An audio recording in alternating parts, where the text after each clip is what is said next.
If you're planning on falling asleep, please press the like button now and say hello in the comments. Subscribe if you haven't already.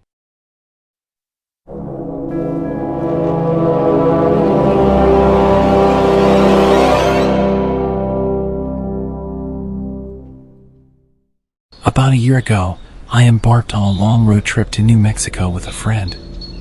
We mostly camped along the way, and our first night of camping happened in the Jefferson National Forest at a campsite in West Virginia. We found some pamphlets for campsites at a gas station and decided to head to a place called White Rocks Campground. It was quite a journey, a 25-plus mile drive up a dirt road into the mountains. We were truly in the middle of nowhere. As we made our way in, we didn't spot any other cars except for one truck that followed us for about 15 minutes before turning down a different road. Along the route, we passed a massive coal factory with a sign that read, 62 days since an on-site incident. The only people we encountered on our drive were a group standing on the side of the dirt road, huddled around a plastic bin that was on fire. It was all quite unusual, but our excitement about camping and the road trip had us laughing off the weirdness rather than worrying, despite having no cell phone reception and being deep in the mountains. Upon arriving at the campground, we found it completely deserted. Not a single car or person in sight, and this campground had about 30 sites. We drove around, hoping to spot someone, but when it became clear we were alone, we randomly picked a site and decided to stay. We got out of the car and stood there, listening. The silence was unnerving. I've always loved being in the woods and have never felt scared or intimidated, but this time was different. There were no bird sounds, just thick, eerie silence. It was like something out of a Blair Witch movie. The daylight was fading fast, and we decided to start a fire and set up our tent to get comfortable. My friend was in charge of setting up the tent, while I worked on the fire. As we went about our tasks, we'd occasionally stop and listen. My friend even commented that if anyone were to approach us, at least the crunchy leaves everywhere would make them easy to hear. You can probably see where this is going. I thought we were just getting spooked by our imaginations, but it genuinely felt like someone was watching us. It was the first time in my life I'd ever experienced that feeling. I had goosebumps, and I wanted to leave, but I kept my composure for my friend, who, as it turned out, was also internally freaking out but trying to keep it together. Once we got the fire going, the tent was set up, and our sleeping bags were ready. The sun had completely set. Sitting around the fire together, the darkness seemed to encroach upon us, making us feel suffocated. My friend tried to alleviate the tension by pulling out a book to read aloud and make us feel more at ease. While she was reading, I used my headlamp to occasionally scan the area around us. Since we arrived at the campsite, I had this nagging feeling that someone was out there in the woods. It was pitch black, and our fire acted like a beacon. My friend and I decided, screw it, let's go to bed. We thought we'd go to sleep quickly and pack up in the morning to get the heck out of there. We extinguished the fire, and I decided to grab the one knife we had, which was still in the car, keeping it beside me in the tent. After settling into our sleeping bags, my friend pulled out her cell phone to see if she had any cell reception. But, as expected, there was no signal. She tried dialing her boyfriend just in case, and I remember saying out loud, "We have no reception out here, it won't work." We lay in silence, watching her phone trying to dial out, but it eventually disconnected. Just when we thought things couldn't get any worse, suddenly, about 20 feet off to the left of our tent, we heard footsteps. These weren't quiet, gradual steps. They sounded like someone had been standing behind the tree near our tent and started walking toward us. Those crunchy leaves certainly did their job. We froze, staring at each other with wide eyes. The footsteps continued, coming closer to the tent, then veering behind it for a couple of yards before stopping. The silence that followed was chilling. These were heavy, booted footsteps, with the distinct rhythm of a person walking, not an animal. My friend grabbed the knife that was next to my bag, and with her headlamp on, unzipped the tent and stepped out. She stood in front of the tent with her knife drawn, scanning the area with her light.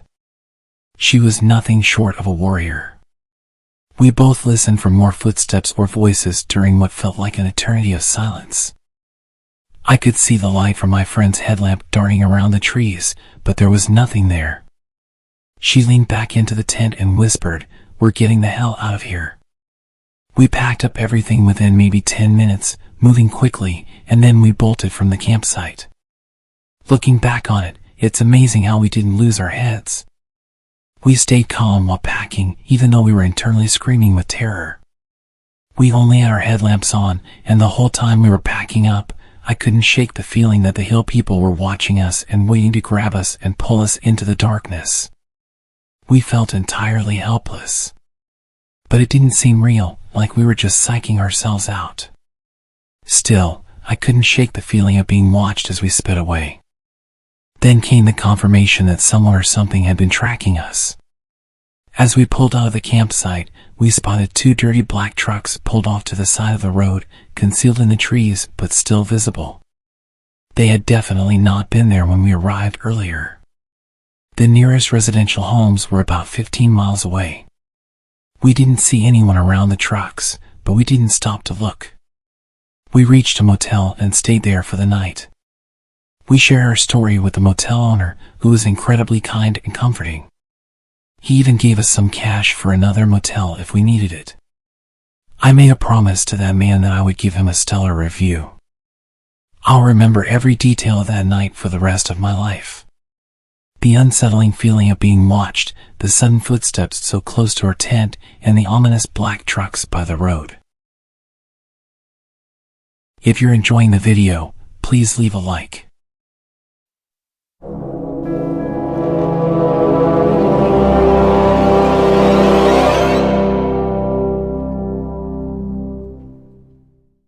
In the 90s, before everyone had cell phones, my Girl Scout troop was camping in a state park when a terrible storm came through the area, with major flood warnings.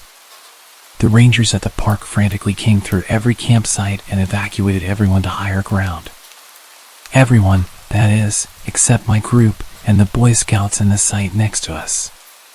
We went to bed with light rain, but woke in the middle of the night to our tents collapsing from the water quickly rising. The Boy Scouts, they were 12 to 16 years old, we were between 7 and 9, helped us quickly pack our site into our cars. Unfortunately, the roads were too dangerous to drive because we couldn't see how deep the water was. And we didn't know if any sections of the road had washed out.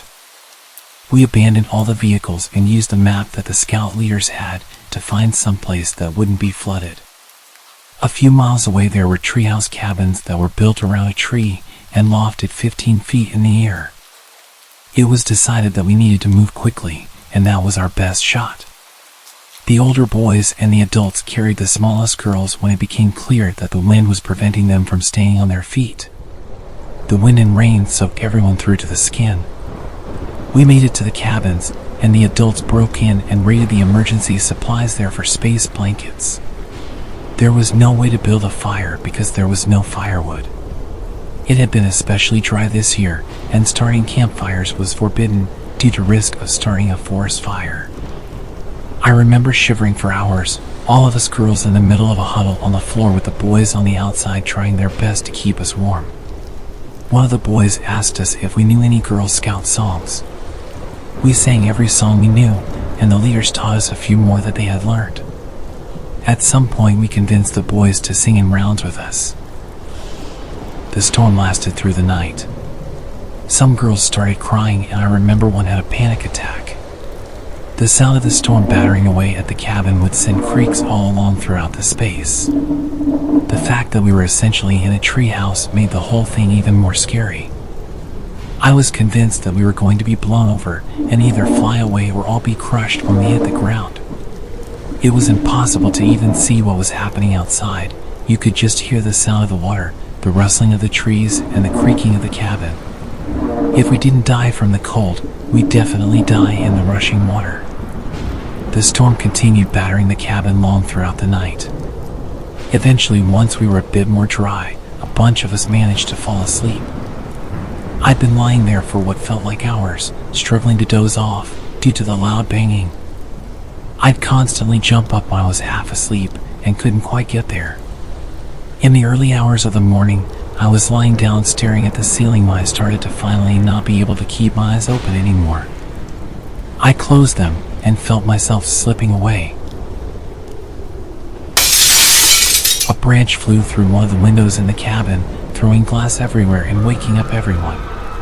The room was full of screams, and the camp leaders were frantically trying to calm us down whilst figuring out what had happened. The place was still really dark, and a few kids had been cut with the glass.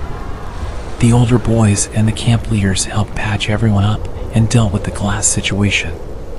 If there was any night to earn some medals, it was definitely this one. We all really came together, and I felt safe with those people, even though the situation was so dangerous. Morning came, the rain slowed down to a light drizzle, and a ranger showed up assessing damage to the park. He discovered us and immediately drove to get help. They returned with a bunch of trucks and all-terrain vehicles and drove us to a location where doctors were on site to evaluate us. It was sheer luck that none of us had anything worse than the chills and a few cuts from the glass. It could have gone worse than it did, and we were unbelievably lucky to have survived at all. We could have easily died in our sleep if the flood had come through all at once instead of slowly rising. If the Boy Scouts hadn't been there, then us small girls could not have made the hike to safety. If we had tried to drive, we would have been washed away. Remember to subscribe if you like the video. I'm watching you.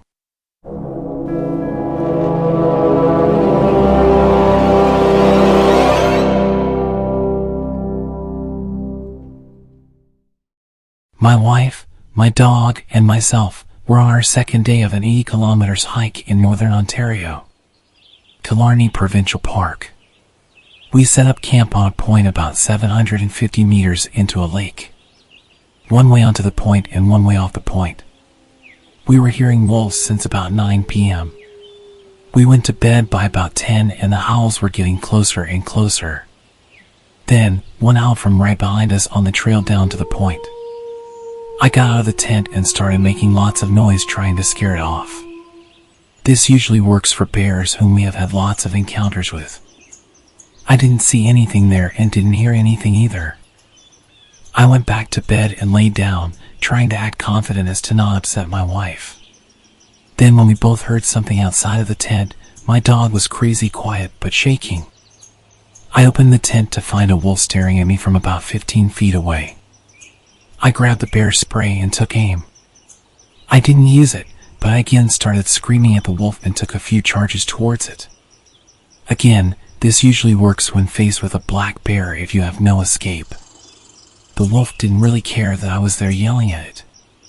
It kind of hung out for a few seconds, then kind of very casually walked into the tree line just far enough that I couldn't see it anymore.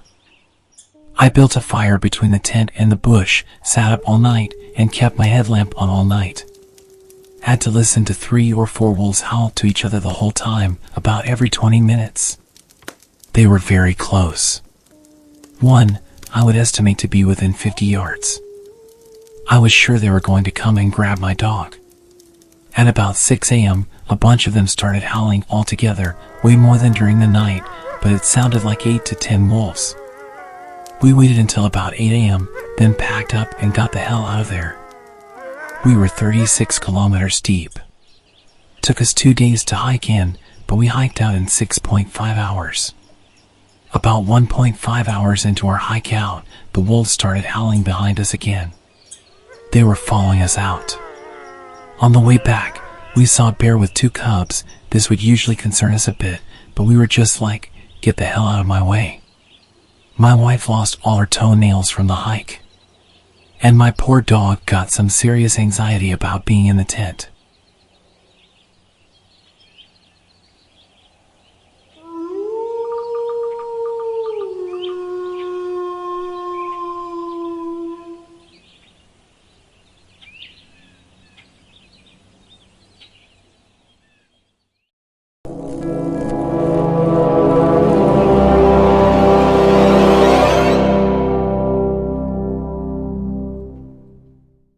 My name is Danny, and I was 19 when this happened. I lived with my parents and wanted to move out, so I bought a car with the money I'd saved and eventually got a job for Uber Eats. I'd seen their advertisements all over. Apparently it was easy money with flexible hours. All you had to do was pay for fuel. I had a few friends tell me how good it was, so I figured I'd go through the sign-up process and give it a shot. However, the reality was quite different. Driving around on a tight schedule made the job pretty stressful, and the payouts were often just a few bucks. If you didn't claim the orders with high tips or payouts, then you'd barely make enough to cover the fuel. Being a teenager, I only had to cover my car payments and insurance, so I didn't need to make a fortune. But it did feel like I was getting shortchanged given the time and effort required. I pushed the idea of finding another job to the back of my mind because I was a bit lazy, but everything changed after a particular incident. I accepted an order from KFC and set off to deliver it to the customer's location. It was a pretty large order, enough for maybe 4 or 5 people, but the pay for this delivery was much higher than usual and the tip was $20, which was unheard of. It tells you on the app when you accept an order how much you'll get paid. While en route to the destination, I received a text through the Uber Eats app. The customer was asking about my whereabouts. The app said delivery time was about 30 minutes and I was on track to be there in about 15. They could literally see my live location on there, so I didn't understand why they were asking. I didn't see the point in pulling over to reply, so I just kept driving, as I'd be there in about 5 minutes. Within pretty much a few seconds, they sent another message, impatiently asking me why it's taking so long. I had only picked up the order a couple of minutes ago, and they could literally see this on the app, so it wasn't as if I was running late. I ignored the weird messages, thinking it was probably a mistake on their part, or that they were drunk or just a typical Karen. I knew the area reasonably well, but I'd never really been to this part of town. It was located in, I guess, what you'd call the hood. It was a pretty rough neighborhood, gang violence and a lack of police presence. Most people knew not to come here. But I'd driven through a few times and knew it wasn't too dangerous. The address was to an apartment building, and as I approached the place, I noticed that a lot of people were staring at me. I parked my car and checked my phone. Another message had come through with some harsh language, telling me that I better hurry up. I usually leave my phone on the stand, where I can see the delivery instructions, but I knew it was a bad idea to keep it out in the open, so I took it with me. The instructions said to come inside and deliver it to the customer's apartment, which was a little unusual, but I figured they just didn't want to come down. I pressed the button for the apartment number and was buzzed in. As I climbed the stairwell, I couldn't shake the feeling that something was off. There were people just scattered around this building. I had to step over some passed-out woman on the stairs, and I really wanted to just drop the bag and run. I reached the door to the apartment, and a voice from inside told me to come in. I hesitated for a moment, confused as to why they couldn't just come and grab it. But I was on the clock and wanted to get this delivery done. I walked into the apartment, and as the door closed behind me, I realized my mistake. All the lights were off and the only source of visibility in the room was the massive TV they had on the wall. I looked around and saw a couple of shady-looking characters. I offered them the bag and they looked at me like I was disgusting. The guy who seemed to be the leader gestured for someone else to take it from me. He started circling me as I stood there, completely frozen. I had no idea what the hell I was doing or how I'd ended up in such a dangerous situation. He didn't hesitate to start poking at me, asking me what I got. I told him I just had the food and that I've gotta go. He laughed and told me to sit. I was completely shitting myself at this point. He starts quizzing me about why it took so long and what can I do to make up for it. I told him I could refund the tip, and this made him freak out. Tip? What tip? I ain't pay you no tip. I stupidly pulled out my phone to show him that he put down a $20 tip. He snatched it out of my hand and told me that he's taking the refund. Everyone else started laughing. I was being completely humiliated in front of these people and I was powerless. I passively asked for my phone back, but I'm not the biggest guy in the world and I was really trying not to die, so when he refused I just accepted my fate. He sat down and started looking through the bag, grabbing the food he wanted. He looked over at me and asked me what the F I was still doing there, jumping up and pulling out a knife as he said it. I apologized and quickly made my way to the door and ran down the stairs. I almost tripped over the unconscious woman on my way out. I got in the car and I've never driven so fast in my life. I drove to somewhere safe and immediately broke down into tears. My whole body was shaking and I was hyperventilating. I was a complete mess. What the hell was I thinking, walking up and going inside someone's apartment, never mind a place like that? I'd literally been told to never go inside anywhere, but all I could think of was that big tip. I drove home and told my parents what had happened. They were really supportive and glad that I was okay, but they were furious that I had not followed their advice about going into dangerous places. We got the phone locked remotely, so you probably can't use it for much, but I know I'm never getting it back.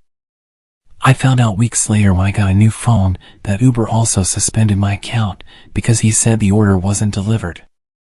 In their defense, as far as they could see, I just disappeared with the delivery and never showed up again. So he got a full refund, and free food, and my phone. Losing my phone and my job really sucked, but I was grateful that I got away unharmed. I had no interest in working as a delivery driver after that, and got a job at a restaurant instead. If you're enjoying the video, please leave a like and a comment. Let's aim for 200 likes.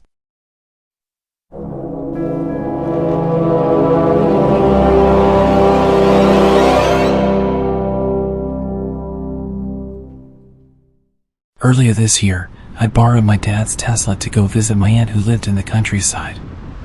I'm a 24-year-old guy, and I love driving, especially my dad's car, so I was glad he let me take it. The road trip took me through some pretty remote areas, but it was a pretty smooth drive heading over. I passed through one small town that had a charging station for the car. Whilst I was there recharging the Tesla, I got quite a lot of attention. Apparently not many electric cars came through the area and they had lots of questions for me. I traveled the rest of the way with no issues and I stayed with my aunt for a few days and eventually decided to head back home on a sunny afternoon. I began my journey around 3 o'clock. The first part of the drive was through a busy town, and after that, I passed through some quiet suburban neighborhoods. But as I was taking the same route back, I soon found myself once again on the long narrow highway that seemed to stretch and turn endlessly. It was peaceful, but as the hours passed, I started to feel more tired. To keep myself awake, I turned on the radio quite loud, hoping it would wake me up a bit. I squinted at the road, trying to focus, and that's when I noticed a small glimmer of light in the distance. It was the reflection of my car's headlights on another vehicle parked by the side of the road. As I approached, it became evident that the car was abandoned. It was dark, and the windows were tinted. The area was quite remote, and the thought of getting stranded there was unsettling. The nearest town was an hour's drive back. I continued my journey but kept my eyes open, just in case someone was nearby. A few minutes later, I noticed a blindingly bright light in my rearview mirror. The intense glare made it impossible to see the car, only their dazzling lights. They seemed to be getting closer, so I reduced my speed, thinking they would soon overtake. But as I continued down the road, I saw something unsettling up ahead.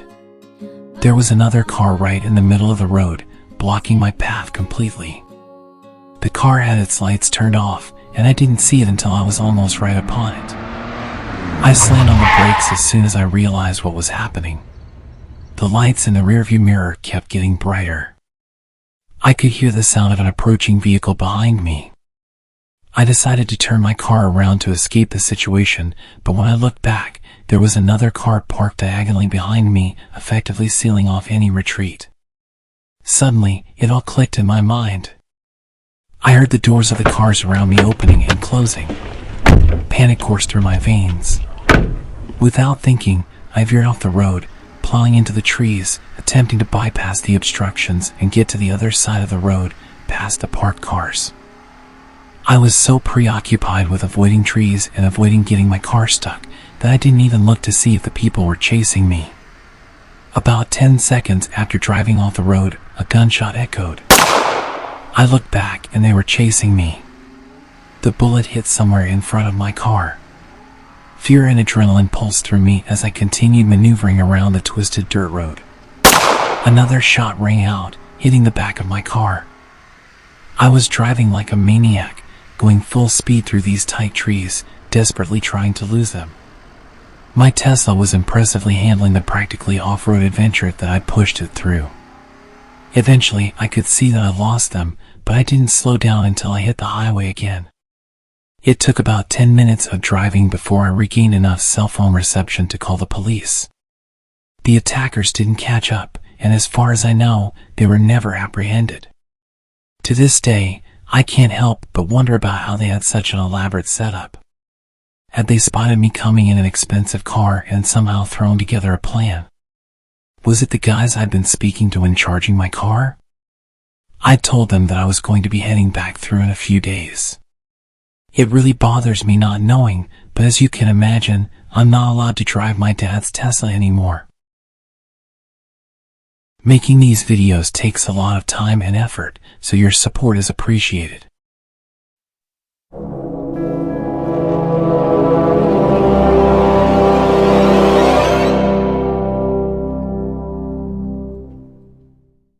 My name is Christine, and I was 23 years old when this unforgettable New Year's Eve story happened. I was out with my beloved dog, Max. It was a few hours before midnight, so I took him for a quick walk before getting ready for the party. Max was usually well behaved and fine without a lead, so I decided to let him off for just a minute to enjoy the crisp air as we strolled through our neighborhood. The evening was filled with anticipation. People around the town were preparing for the upcoming New Year's festivities. The streets were lined with colorful decorations, and you could feel the excitement in the air. As Max and I walked along the sidewalk, he was happily sniffing around, enjoying the scents of the night. The night was still young, and there was no sign of chaos yet. Little did I know that everything would change within the next minute. It was then that the first firework exploded in the sky, lighting up the darkness with brilliant colors and a deafening bang. I instinctively grabbed Max, pulling him close, but it was too late. The sudden noise startled him, and in an instant, he broke free from my grip and bolted down the street. I called out his name frantically, but he didn't respond. The barrage of fireworks drowned out my cries, and I watched in panic as he disappeared into the night. My heart raced as I realized I had to find him amidst the chaos of the celebrations. I spent hours driving around the neighborhood, searching for my dog. The fireworks kept lighting up the sky, and the noise was deafening. It was hard to focus with all the bright lights and explosions, but I had to find him. If I was distracted by the fireworks, then he was probably going through hell. Every corner I turned, every street I drove through, I called out his name. I was desperate to bring him back home, to keep him safe from the fireworks. The celebration was all around me, but all I wanted was to find my furry friend. I told my friends and family that I wouldn't be coming out as I was looking for my dog. A few of them volunteered to look for him too, but even if they found him, I wasn't convinced that he'd go with them. Finally, as I turned down a dimly lit street, I spotted a crowd of people surrounding a public bus, as if there were some sort of disturbance. My heart leaped with hope. I parked the car and rushed towards the crowd. I could tell by the chatter and the body language that they were reacting to some kind of animal on the bus. I made my way to the door and climbed on. He was there hiding in the corner, barking frantically at every firework whistling through the sky. I spoke to him gently, and he recognized my voice. The fireworks kept going off, but I didn't care. I reached down and picked him up, cradling him in my arms. He nestled against my chest, seeking comfort from the frightening night. I thanked everyone for trying to help him and rushed him back to my car. I got back in my car, holding Max securely. The drive home was a little quieter, the sound of fireworks slowly fading. Max had been found, and the new year could finally begin with both of us safe and sound. I sat in the car with Max, watching the fireworks through the window. The bright lights that had once scared him now seemed to twinkle in celebration of our reunion. It was a New Year's Eve we'd never forget, one that sent me on a wild late-night drive, looking for my best friend.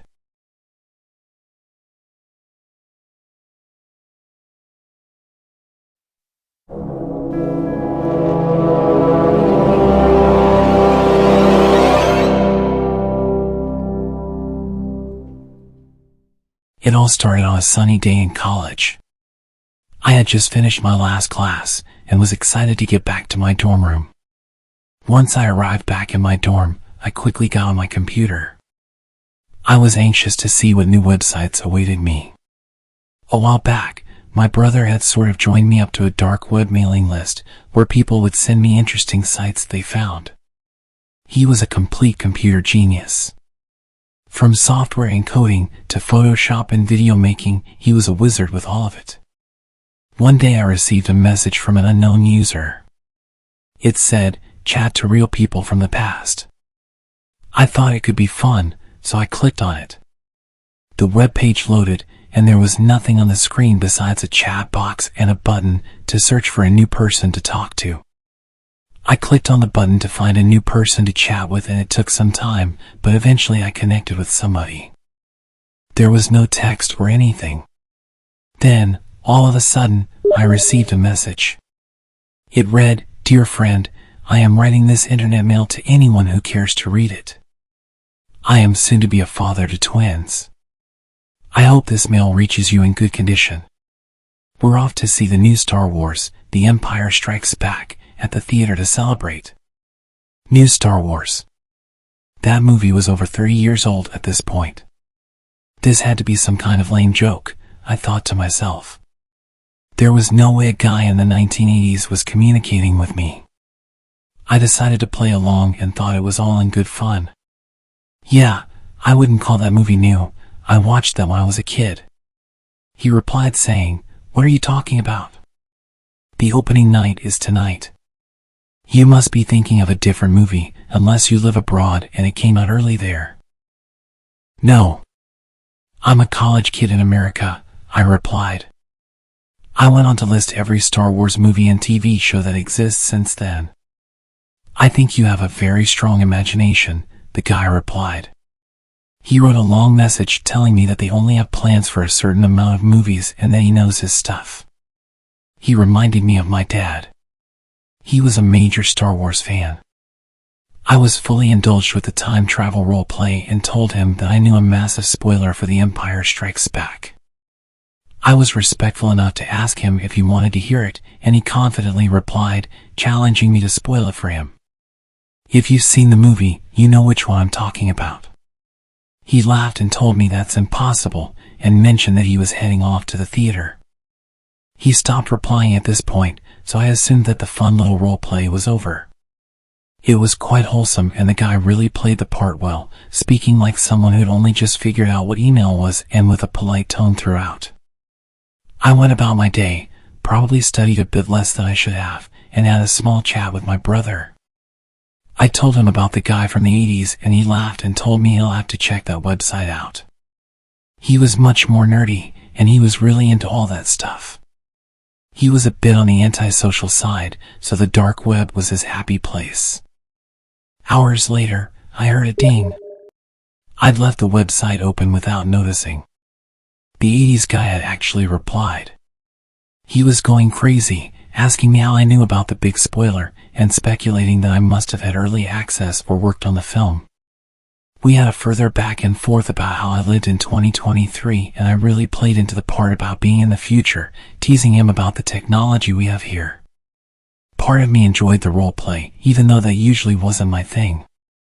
He asked for my name, but I was smart enough not to give someone on the dark web any details about myself. So I asked what he was called, and I felt my stomach twist when he told me. Alfie Rogers. This was suddenly not a very fun conversation. That was my dad's name. This person obviously had information on me. They must have pinged my IP address, found out my name, and did some basic background research on Ancestry.com and all those other websites that exist nowadays. Alright, you know my dad's name, this isn't funny. What do you want? I asked him, knowing that this kind of thing usually turns into a blackmail attempt or a twisted game. What do you mean?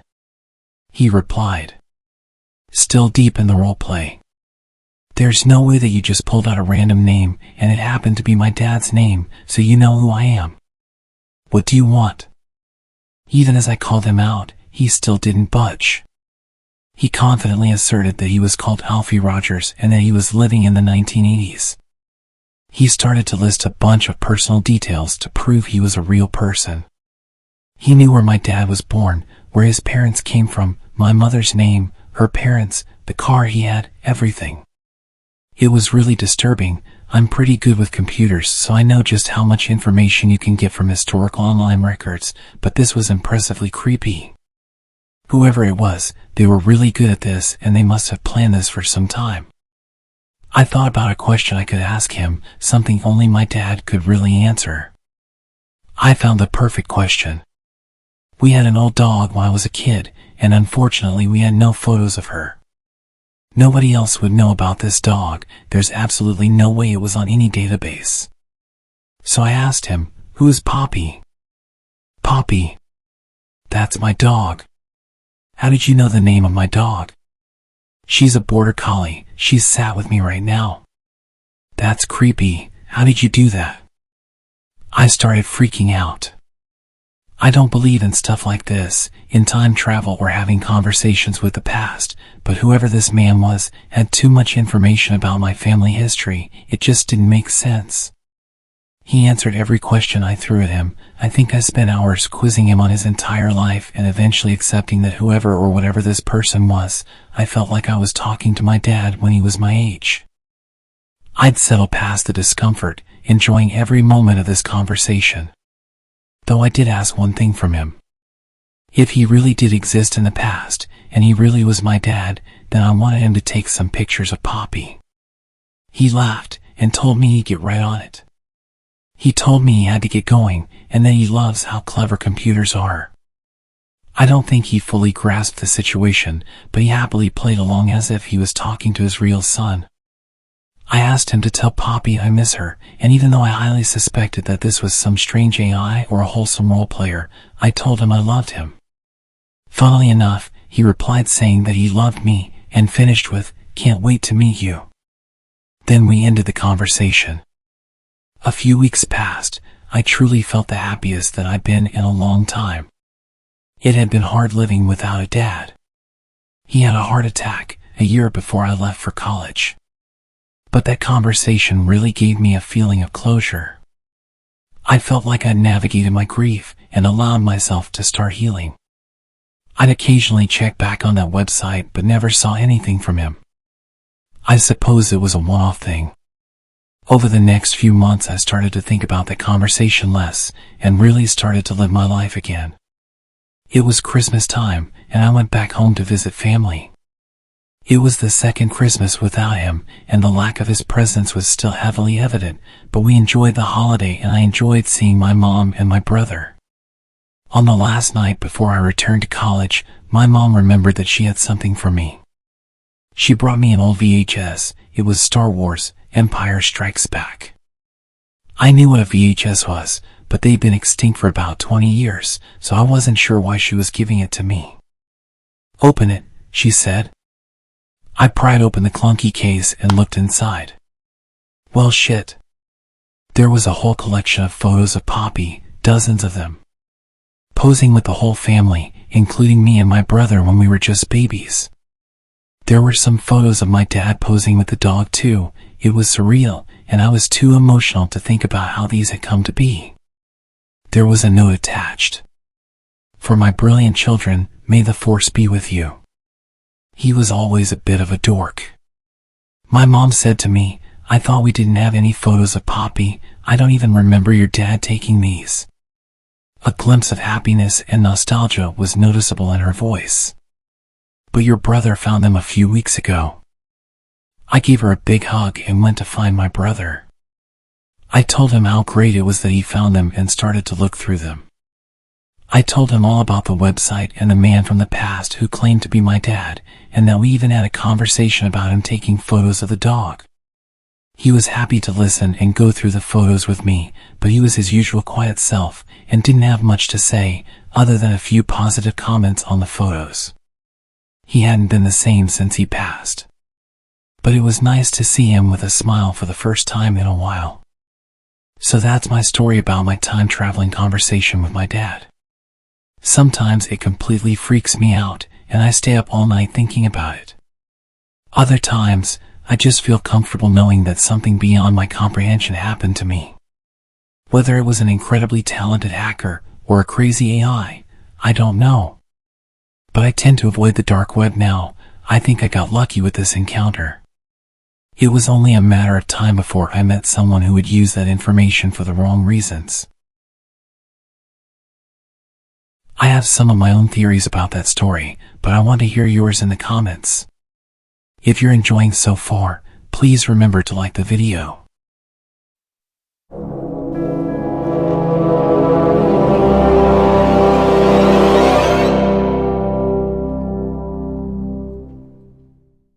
Okay, so before I start, this was many years ago and I don't do this kind of thing anymore. I was young and naive and I wanted to impress a girl I liked. For legal reasons, this whole story is completely made up. I was in my early 20s and I'd started hanging out with a group of people that party pretty hard. They did all sorts of drugs that I shall not mention here.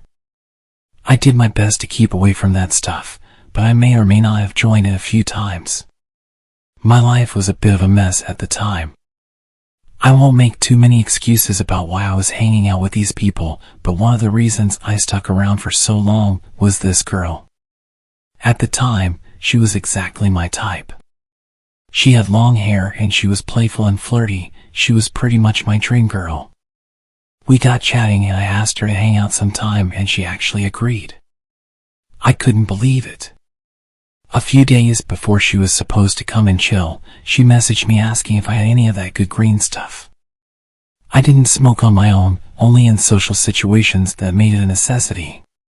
But instead of saying this, I just lied and said of course I have some. Suddenly, I'm panicking, contacting everyone I know about getting some grass. Nobody could help, and I was desperate. So, I did the dumbest thing I could think of. I went to the dark web. I got myself a virtual private network to stay anonymous and went searching for a way in. After a bit of digging and asking around, I found a link that supposedly led to a dark web marketplace. My heart was pounding as I clicked on that link. The website had a sketchy vibe, and it was like nothing I'd ever seen on the regular web. No flashy ads, no social media links, just a simple page with a list of products. I went through the listings until I found what I wanted. I messaged the seller and worked out the details. Paying for it wasn't as easy as clicking one button like you can on Amazon. They wanted cryptocurrency, so I had to figure out how to get my hands on some. It was a bit of a headache and cost me $50 for something that should have cost about $20, but I managed to get it sorted. A few days later, a small package arrived. My heart was racing as I opened it. But instead of what I ordered, it was just some random junk. I had been scammed. Panic set in as I realized I was in way over my head. Soon after, I started getting threatening emails from an anonymous sender.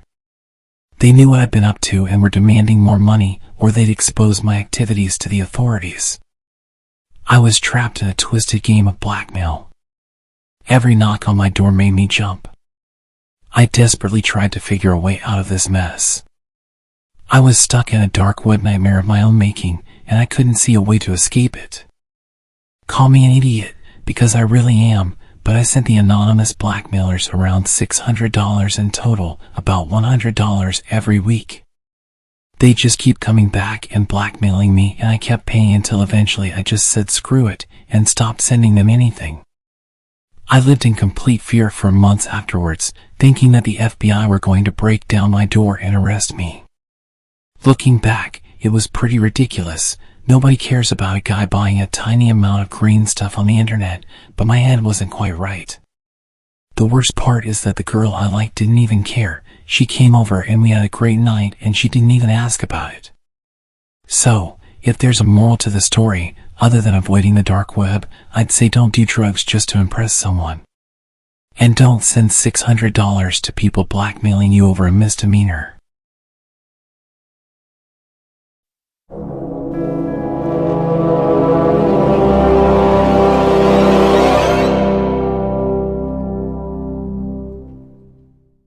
This is a pretty short story, but it's true, so I'll tell it exactly as it happened. At the time I was a 23-year-old man, I had a history of using the dark web, browsing random sites, ordering some stuff, never really had any issues. I will mention though, that I used literally no programs or filters to protect me. I just went in deep, and assumed that my antivirus would protect me from any harm. Ladies, cover your ears for this next part. Unlike other young men, I would watch adult content, and one night while I was feeling particularly lonely, I found some videos that I wouldn't watch with my parents. I sat in front of my laptop and did my business.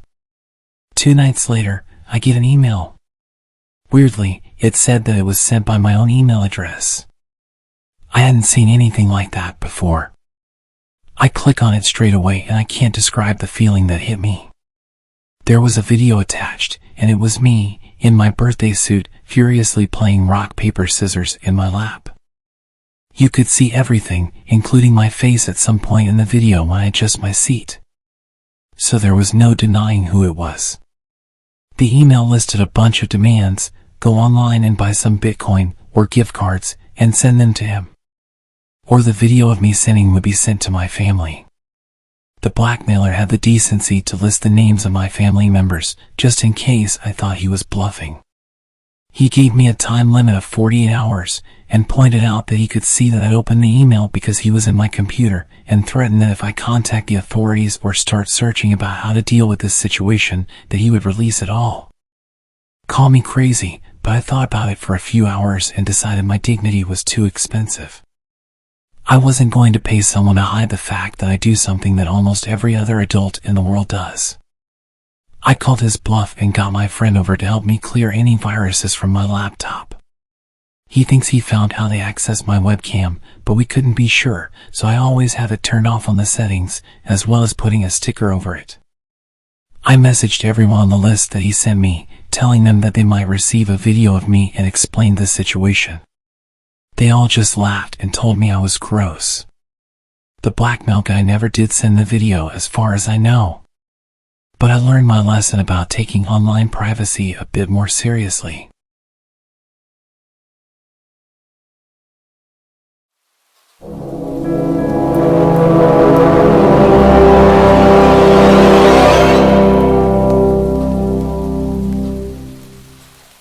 Okay, before I get into the story, there's a few things I need to explain about my country, South Africa, for you to fully understand the story. In South Africa, it's normal to have high brick walls with electric gates, electric fences, and alarms. The crime here is hectic. It's also pretty normal to have big gardens. My family and I are big animal lovers, so at the time we had 6 dogs. 2 Shar-Peis, 2 German short-haired pointers, and 2 dachshunds. With that being said, our dogs roam freely around the garden, as it's obviously enclosed. We usually leave the veranda door open during the day for them to do their thing. Another thing about South Africa, it's normal to have a live-in maid and a gardener. Like, the average family usually employs them. It's not only for wealthy people, which seems to be a thing in other countries. For the story, our maid is Ellie and our gardener is Vince. So this happened in 2007 when I was 9 years old. My older brother was 10 and we had just gotten our first cell phones that day. My dad surprised us after work. You may think we were quite young to have phones, but it was used for emergencies or to communicate with our parents. Anyways, it's an important piece of info for the story. We don't usually leave our veranda door open at night due to security reasons, but I remember it being a hot summer night that night. So of course, This night of all nights, the veranda door was wide open and the dogs were doing their thing in the garden. My brother and I were in my parents' room setting up our new cell phones, all excited. Ellie's daughter, who was 18, was like an older sister to us, and she was helping my brother and I. My dad was somewhere in the house and my mom was in the bath. I specifically remember the maid's daughter making a comment about how the dogs would not shut up and how annoying it was. That's why I noticed it as well. Sure, they bark, but it was usually the dachshunds that yapped when the bigger dogs just chilled. Plus, it would only happen for a few minutes, then they'd get over it. Something was different that night, as even the bigger dogs were barking non-stop. My dad appeared in our room and mentioned to us that he'd also noticed the dog's incessant barking and he was going to check if everything was okay. No alarm bells went off in my head, and I don't believe my dad thought anything was amiss either, because my brother asked to investigate with him and my dad agreed. I was obviously too engrossed in my new Sony Ericsson. My dad said he had a terrible feeling because of this and because of how out of character the dogs were acting. He called after them. They usually come running, but tonight they all seemed to just look at him. They then turned back around and continued going crazy at this dark corner down the steps. My dad told my brother to go back inside the house and get a torch, sort of using it as an excuse for my brother not to come with him because of this off feeling. When my brother went back inside, my dad slowly approached the steps. He noticed how the dogs seemed to be snapping at whatever it was, hiding just out of view in the darkness. As he got to the steps, he noticed the lamp was smashed. Confused, he inched to the steps, and just as he realized what was happening, it was too late. My dad, being an ex-vet and avid hunter, felt something cold against his temple and immediately knew it was a gun. 4 men in balaclavas stepped out of the darkness, all armed. Shocked, he stood frozen on the steps. The man holding the gun to his head was instantly aggressive and asked him where my brother was. He said that he saw my dad come out with my brother, but my brother went back into the house. My dad said something came over him, and before he knew what he was saying, he responded by saying he's gone inside to press the panic button. As he said it, he saw how all of these guys started to panic. They started speaking in an African language called Zulu, assuming my dad couldn't understand, because it's not common for white people to speak it. But my dad had actually grown up on a farm where he learned it fluently because of the farm workers. The aggressive guy holding the gun said, in Zulu, "Shit. The cops will be here any minute. Let's just kill this guy, grab what we can, and leave." The others seemed apprehensive, and a smaller guy seemed really on edge and continued to say how he can't go back to jail again. And they need to get out of there before the cops show, which would be any minute. He was panicking. My dad then took advantage of this guy's fear. My dad interrupted them, speaking English, pretending to not understand what they're saying, and said that we usually have armed response vehicles that drove in our area, and since my brother pushed the panic button so long ago, they'll probably be here any second. And that did the trick. My dad watched as their plan unraveled before them. The smaller, scared guys started freaking out all of the other guys, saying that they need to leave ASAP, or else they'd be caught. He seemed to make the others more nervous and lose confidence until they started full-on bickering amongst themselves. Their plan was slowly turning to shit, as a third guy had put it. The aggressive guy pointing the gun to my dad's head slowly lowered it as they started fighting, losing focus on my dad and shifting his focus onto his crew. My dad then used this as an opportunity to slowly back up the steps and turn to dart towards the house. As luck would have it, as my dad ran into the veranda door, my oblivious brother was heading out with a torch.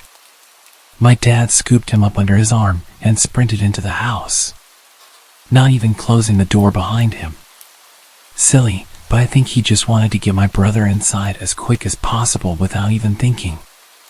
The maid's daughter and I were obviously also oblivious to everything when my dad rushed through the bedroom door, slammed it shut, and told us to go upstairs into the attic. There's 5 guys outside with guns. They're here to hurt us. Get upstairs now. My heart sank. I remember my body automatically responding, and me sprinting to the stairs. My mom ran out of the bathroom in a towel, not too far behind. We sat there in the darkness and silence. I swear you could hear a pin drop. I think we were all just waiting to hear something below us in the rooms. My mom cursed, saying she didn't have a phone, and neither did my dad. But as luck would have it, in my hand was my brand new Sony Ericsson. No better emergency to use it than now, right? My mom dials the police, and I kid you not, when they asked where we lived, they told us it wasn't in their jurisdiction. Sorry. Click. The line goes dead. We're now not only shitting ourselves, but we're flabbergasted. My mom starts cursing like a sailor again, and that's when my dad realizes, damn. He didn't close the veranda door, and what about Ellie and Vince, who are in their rooms, blissfully unaware of the danger they're in? He gets his firearm in the safe in the attic and tells us that whatever we hear, to not come downstairs. To stay hidden no matter what. Now I'm sobbing, begging my dad not to leave us, but he tells us he has to go get the others before something bad happens to them. Now there's even more tears, as reality hits that there's 2 other people still in danger. The maid's daughter is understandably in hysterics, because she's also fearing for her mom downstairs. My dad disappears and the air is thick with tension. We can still hear the dogs going crazy, indicating that those men were still on our property. My mom then calls another number, the armed security that drives around the area, and they say they'll be over in about 10 to 15 minutes. They say to wait and stay hidden until they ring our bell at the gate. We all wait in silence, fearing that we'll hear a gunshot or anything indicating these men are in our house. But there was just silence. The only sound was the dog's barks outside. After what seemed like hours, most likely a couple minutes, we heard stomping coming up the stairs and my heart rate quickened. I remember shutting my eyes and praying that it was my dad, with Ellie and Vince. Luckily, it was. We all hid for a while, no one dared to speak. The dogs seemed to have calmed down considerably, but were still barking every now and then. The gate intercom rang and my dad told us to wait while he checked if it was the security company, and sure enough, it was. He opened up and the nightmare was over. I remember standing up and my knees buckling from the adrenaline my body endured. The armed security somehow notified the right police for our jurisdiction, and everyone investigated the garden. They found that there were actually 7 pairs of footprints and that these guys had bent the spikes on our wall and just climbed over. We got an electric fence shortly after. So there must have been 2 other guys hiding in the shadows that my dad hadn't seen. Which is actually creepy in its own right. South Africa's violent crime is quite bad, and it's sickeningly common for torture and other terrible things to happen during home invasions. I was obviously so young at the time, I didn't know the horrors of the world and was just scared of my family getting hurt. Now that I'm older, just the thought of 4 women being in the house, and my mom being in nothing but a bath towel, gives me the chills to this day.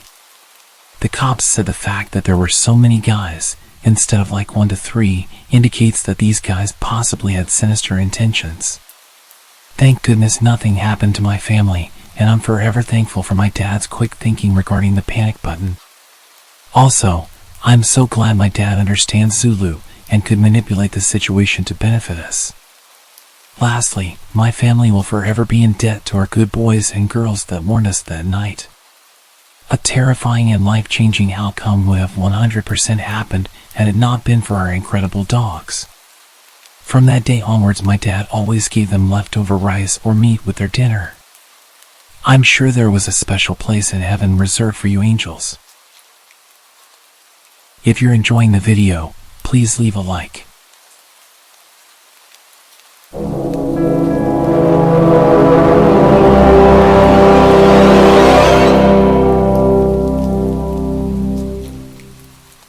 Hello. I'm a 20-year-old French girl. I'm sorry in advance if there are any mistakes, hope you can understand me. To set the context, I live in a suburb in a small residence with 6 houses. My gate is often broken, and most of the time it's wide open, giving easy access to our small courtyard. My house has 1 floor with 4 bedrooms, including mine. Downstairs, there's a guest bedroom which we use as a treatment room due to my health issues. It's where we keep all the equipment and medicines. I also have a dog who means the world to me. He feels everything and even senses my epileptic seizures before they happen. He can even tell when the nurses are arriving by the sound of their tires in our yard. He never barks unless there's a problem. A nurse visits me 4 to 5 times a day for treatments, including infusions. This is an important part of my story. One morning, as usual, my nurse, Sandra, arrived at 8 a.m. She administered my treatment, and we chatted like we always did. After about 40 minutes, she left, saying she might be a little late next time, but I shouldn't be worried. That day, my parents were at work, and I had a medical appointment in the morning. I was home alone, except for the nurse's visits every 4 hours. When I returned from my appointment, I sat on the sofa with my dog while waiting for the next nurse. When I heard tire noises, I thought it was Sandra arriving a bit early. My dog started growling, which was unusual. I looked at the time, 11:50 a.m. I assumed Sandra might have switched with the previous patient, as she sometimes did. I heard a knock and I went to the door. I saw a young woman I had never met before. She introduced herself as Camille, a third year at nursing school, and explained that Sandra had sent her to prepare my treatment. I wasn't suspicious. I was used to students coming over. But I was a bit surprised because Sandra usually informed me in the morning or sent a message. Also, she never left a student alone on the first visit. I led Camille to the treatment room and showed her the way. While she washed her hands, my dog's behavior became strange. He growled as she approached me and circled me, so I decided to leave him in the living room and close the door to keep him calm. I didn't pay much attention to what Camille was doing. I was on my phone at that moment. Then, I noticed she was preparing a syringe rather than using the pre-made saline syringe as usual. I glanced up and saw that my treatment ampoules were untouched, but I had heard the distinct sound of ampoules breaking. Something felt off. As she approached me with the syringe, I received a message from Sandra saying she'd be there in 5 minutes and asked me to start setting up the equipment. I made up an excuse, telling Camille that I needed to use the restroom and left her in the treatment room. My dog kept barking and growling. When I reached the toilet downstairs, I sent Sandra a message telling her about the woman, and she had no idea what I was talking about. I was terrified and started crying in the bathroom. Camille came to check on me and asked if everything was okay. I assured her it was, and that's when I heard the front door slam shut. 2 minutes later, it reopened, and I heard Sandra's voice. I left the bathroom, still crying, and Sandra asked me what had happened. I explained the situation and showed her the treatment room. We called the police, who arrived, examined the evidence, and took samples from the syringe and other items prepared by Camille. The test results were shocking. The syringe contained a paralyzing substance, enough to paralyze a 120 kilograms man, and the IV contained a highly concentrated medicine that could have stopped anyone's heart. To this day, we don't know who Camille really was. Thankfully, I never heard from her again. She had stolen all my opioids but left my tablet and computer untouched. Looking back, I realized my dog had sensed Camille's ill intentions. I should have been more vigilant, especially since she was a stranger and on her own. My treatments are far from simple. I often wonder what could have happened if I hadn't checked my phone that day.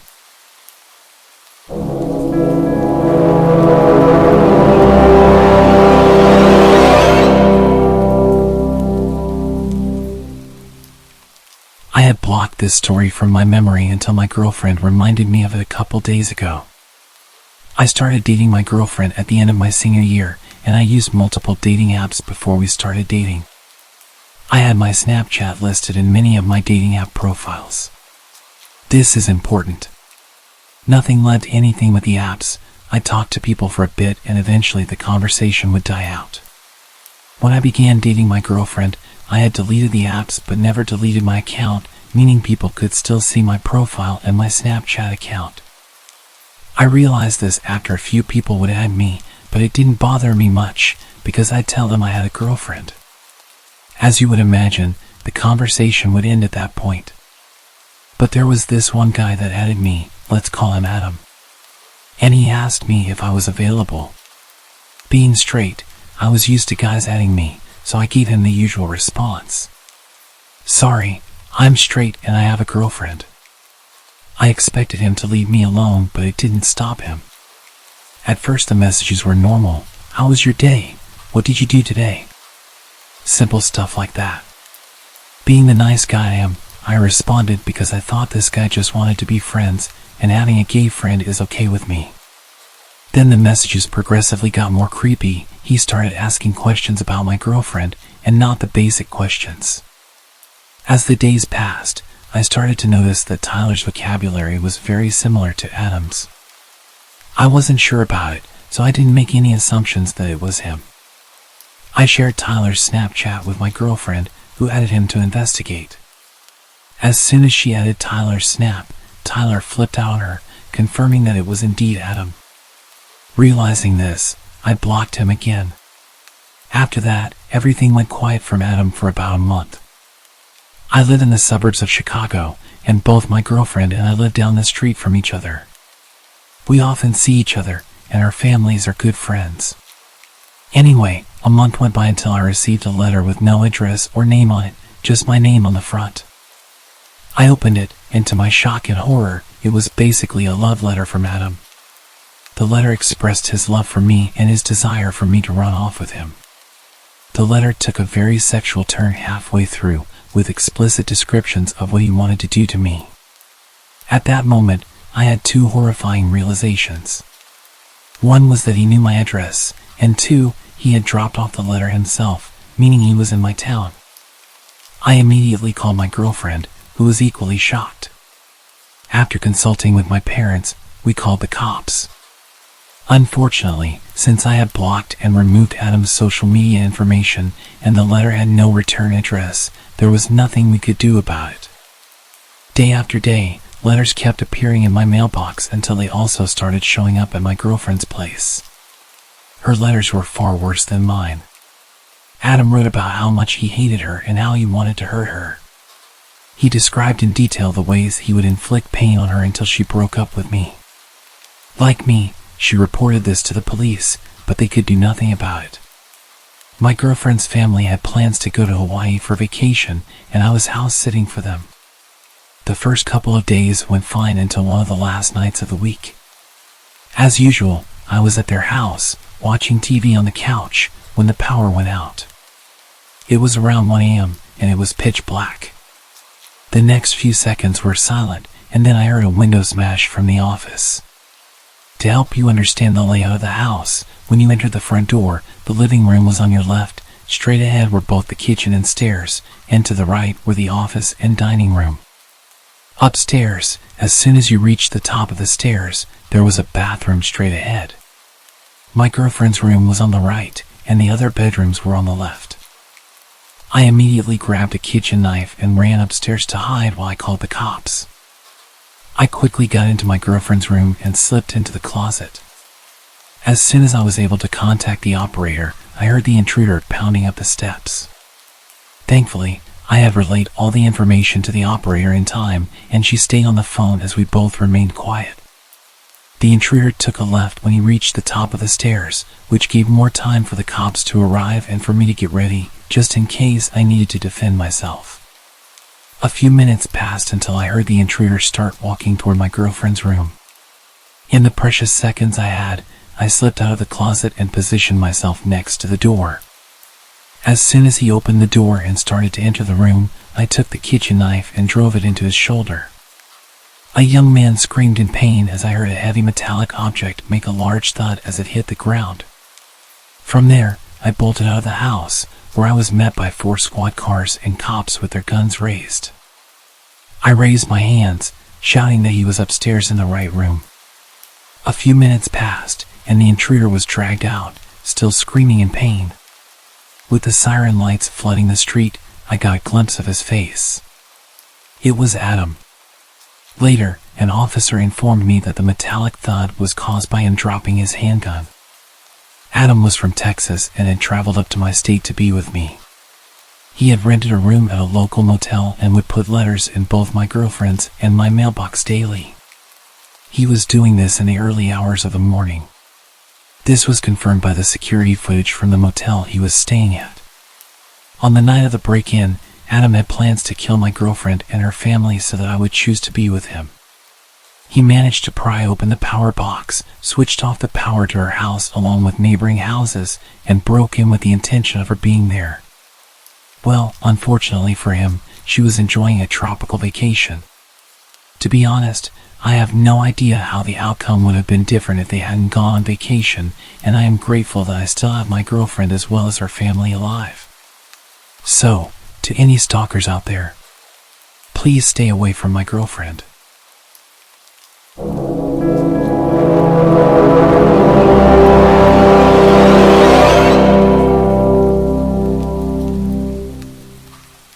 This happened to me over a decade ago, but I will never forget the feeling deep in my chest. Both that night and the next morning when the true nature of the situation became apparent.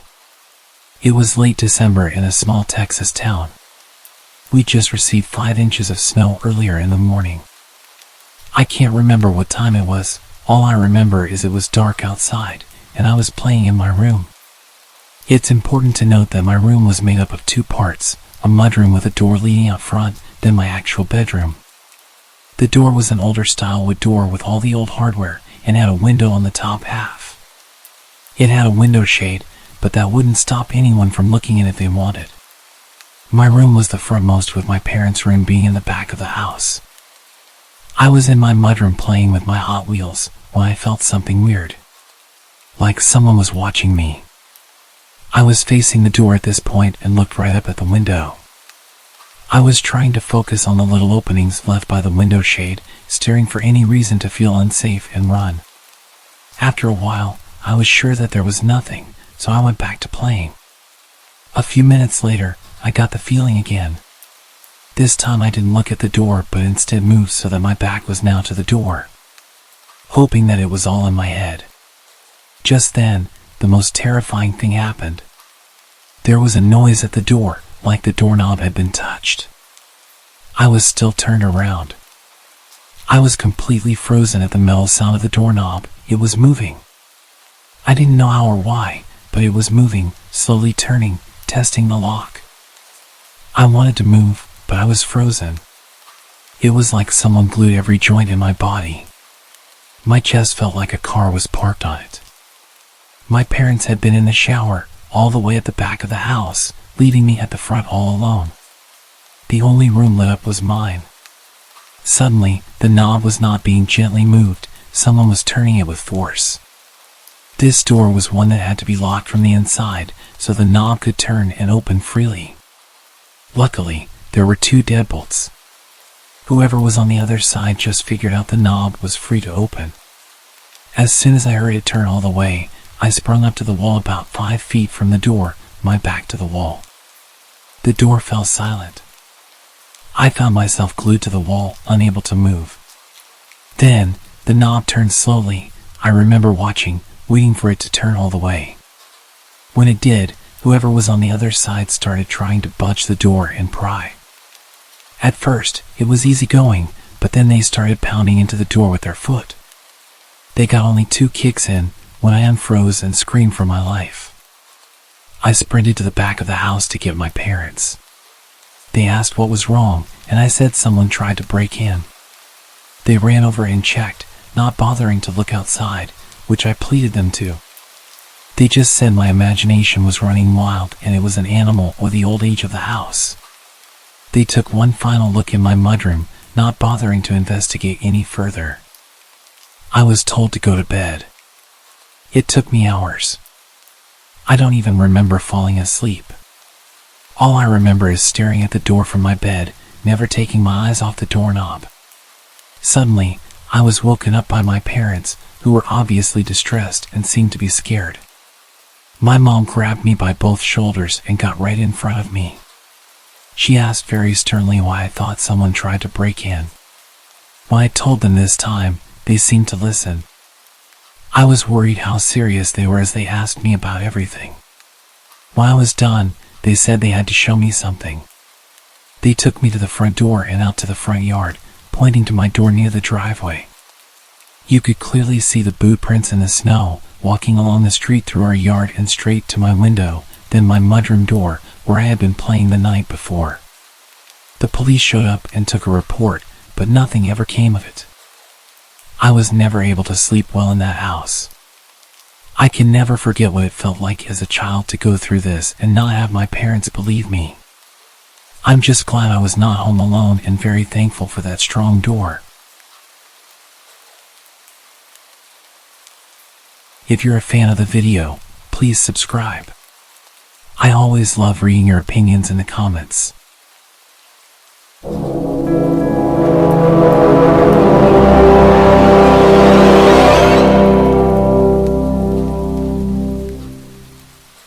About 10 years ago, I lived on my own and didn't have much company.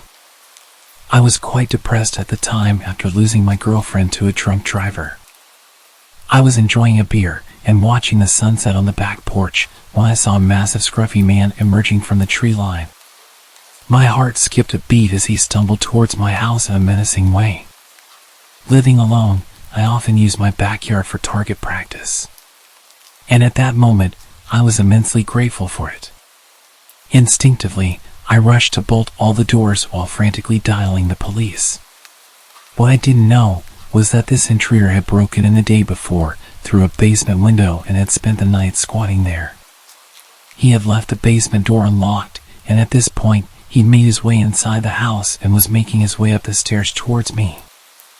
I gripped my rifle, aiming at the approaching man as he descended the hallway. I shouted at him, ordering him to stop and get on the ground, but he just kept walking towards me. I fired the first round, loaded with rock salt, but he showed no reaction. I quickly followed with a rubber bullet to the chest. Yet the drugged-up guy, who was clearly out of his mind, continued advancing. This guy was huge, at least twice my size, and I realized that whatever drugs he had in his body were going to push him through any pain that a rubber bullet would inflict. He was backing me into a corner.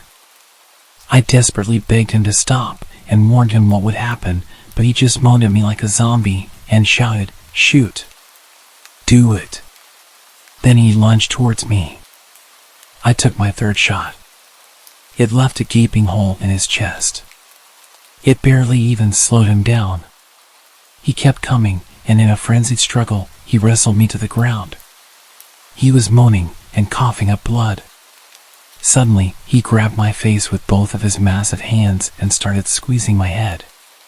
It was utterly terrifying. I could feel him trying to burst my skull open like a balloon. I don't know how long it actually lasted, but it felt like forever. Eventually, the injury finally caught up with him, and he died on top of me. I was laying with him crushing me for a few minutes.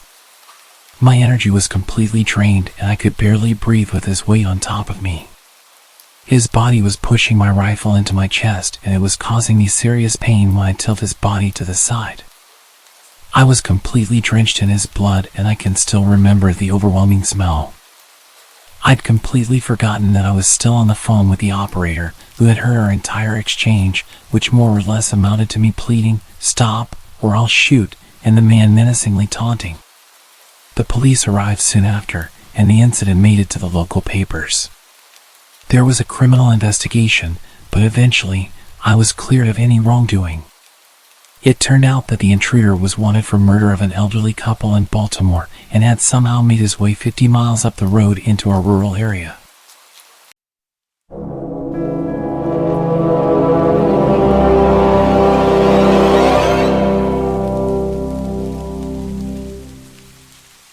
Many years ago, I used to work the night shift at a hotel in Myrtle Beach, South Carolina.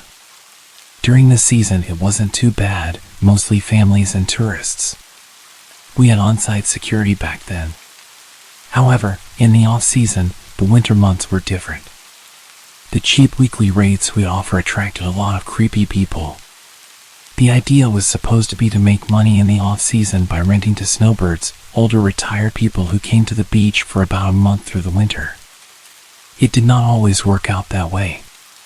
The cheap rates made it possible for a less than desirable element to become long-term residents. I've discovered more than my fair share of meth labs, broken up physical assaults, and more during the winter months. Working the third shift, I would meet some interesting people.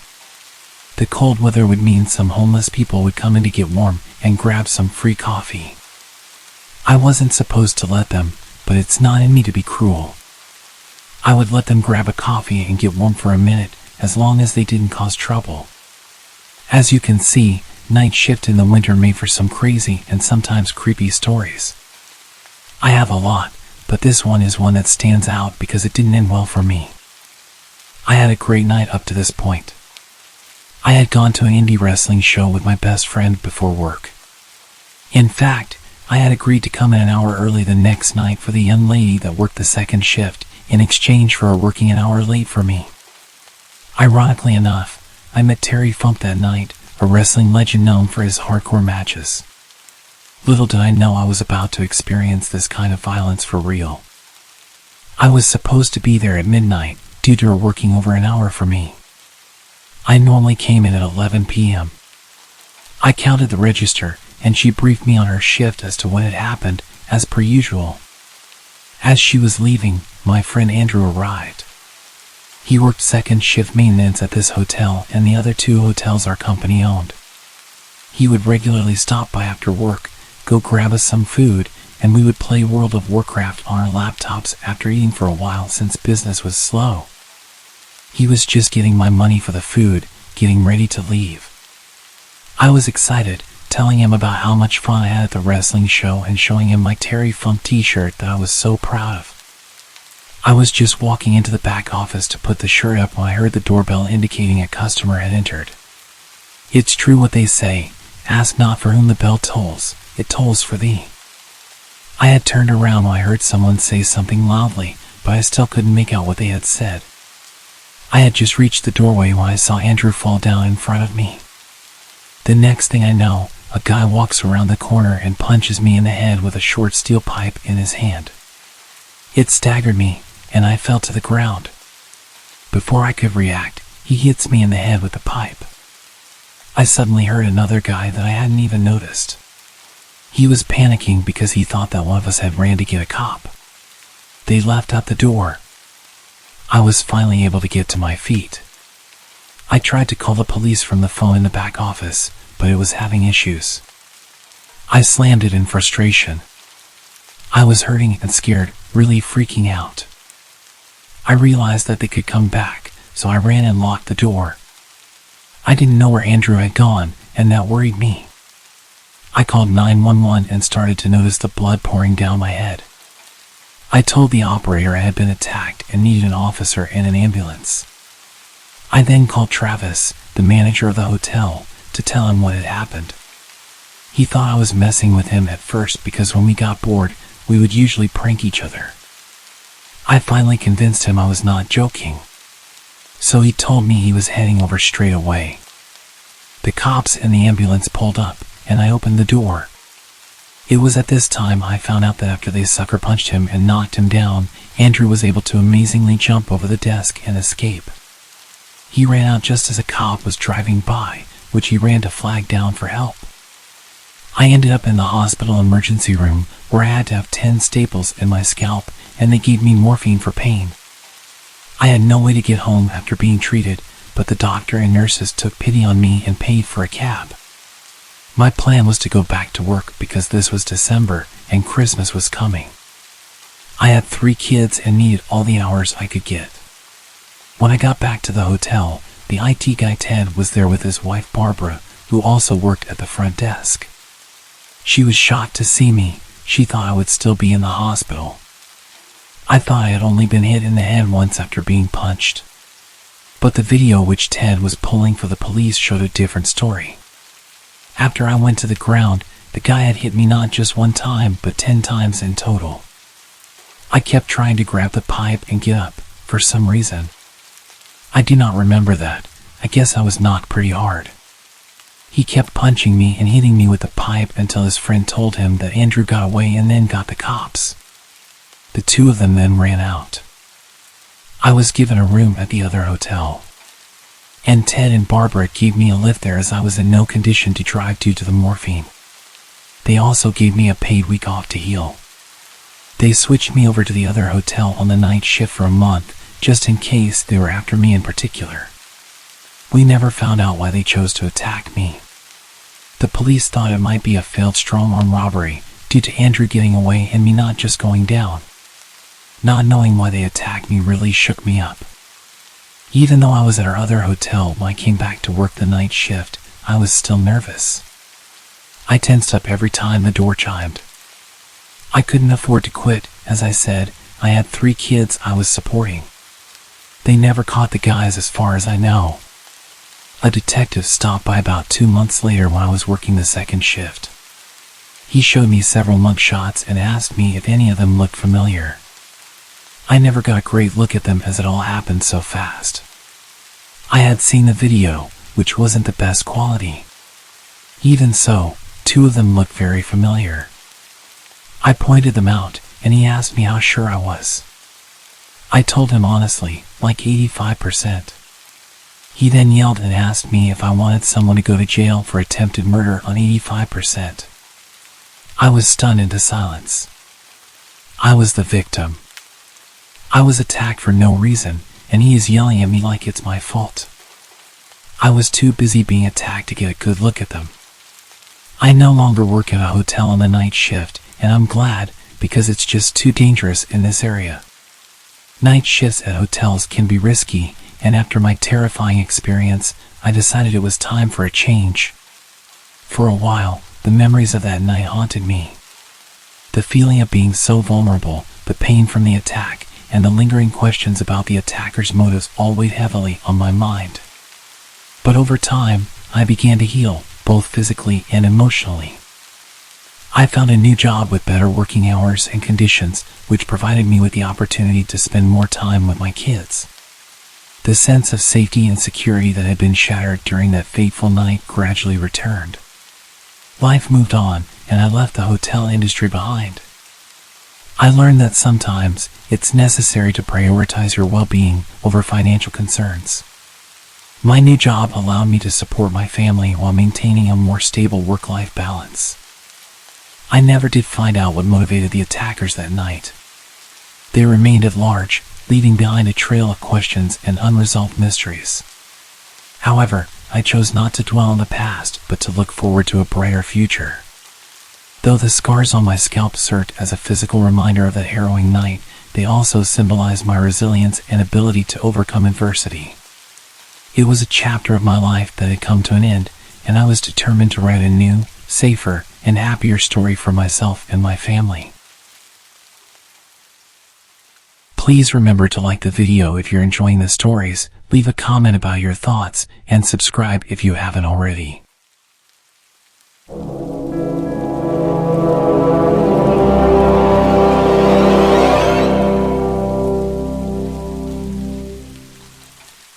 I need to preface this by saying that I don't believe in ghosts or any other kind of paranormal activity. This is not an attempt to convince people of their existence. What I will say is that I have an open mind regarding things that I can't explain using logic or reasoning. I know something happened to me, I just don't know what.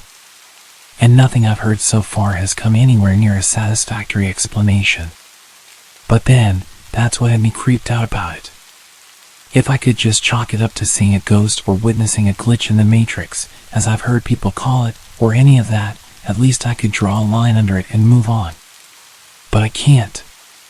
Because I have no idea what happened that night, and neither does anyone else. I used to work for a security company that contracted overnight work for large office buildings in downtown Houston.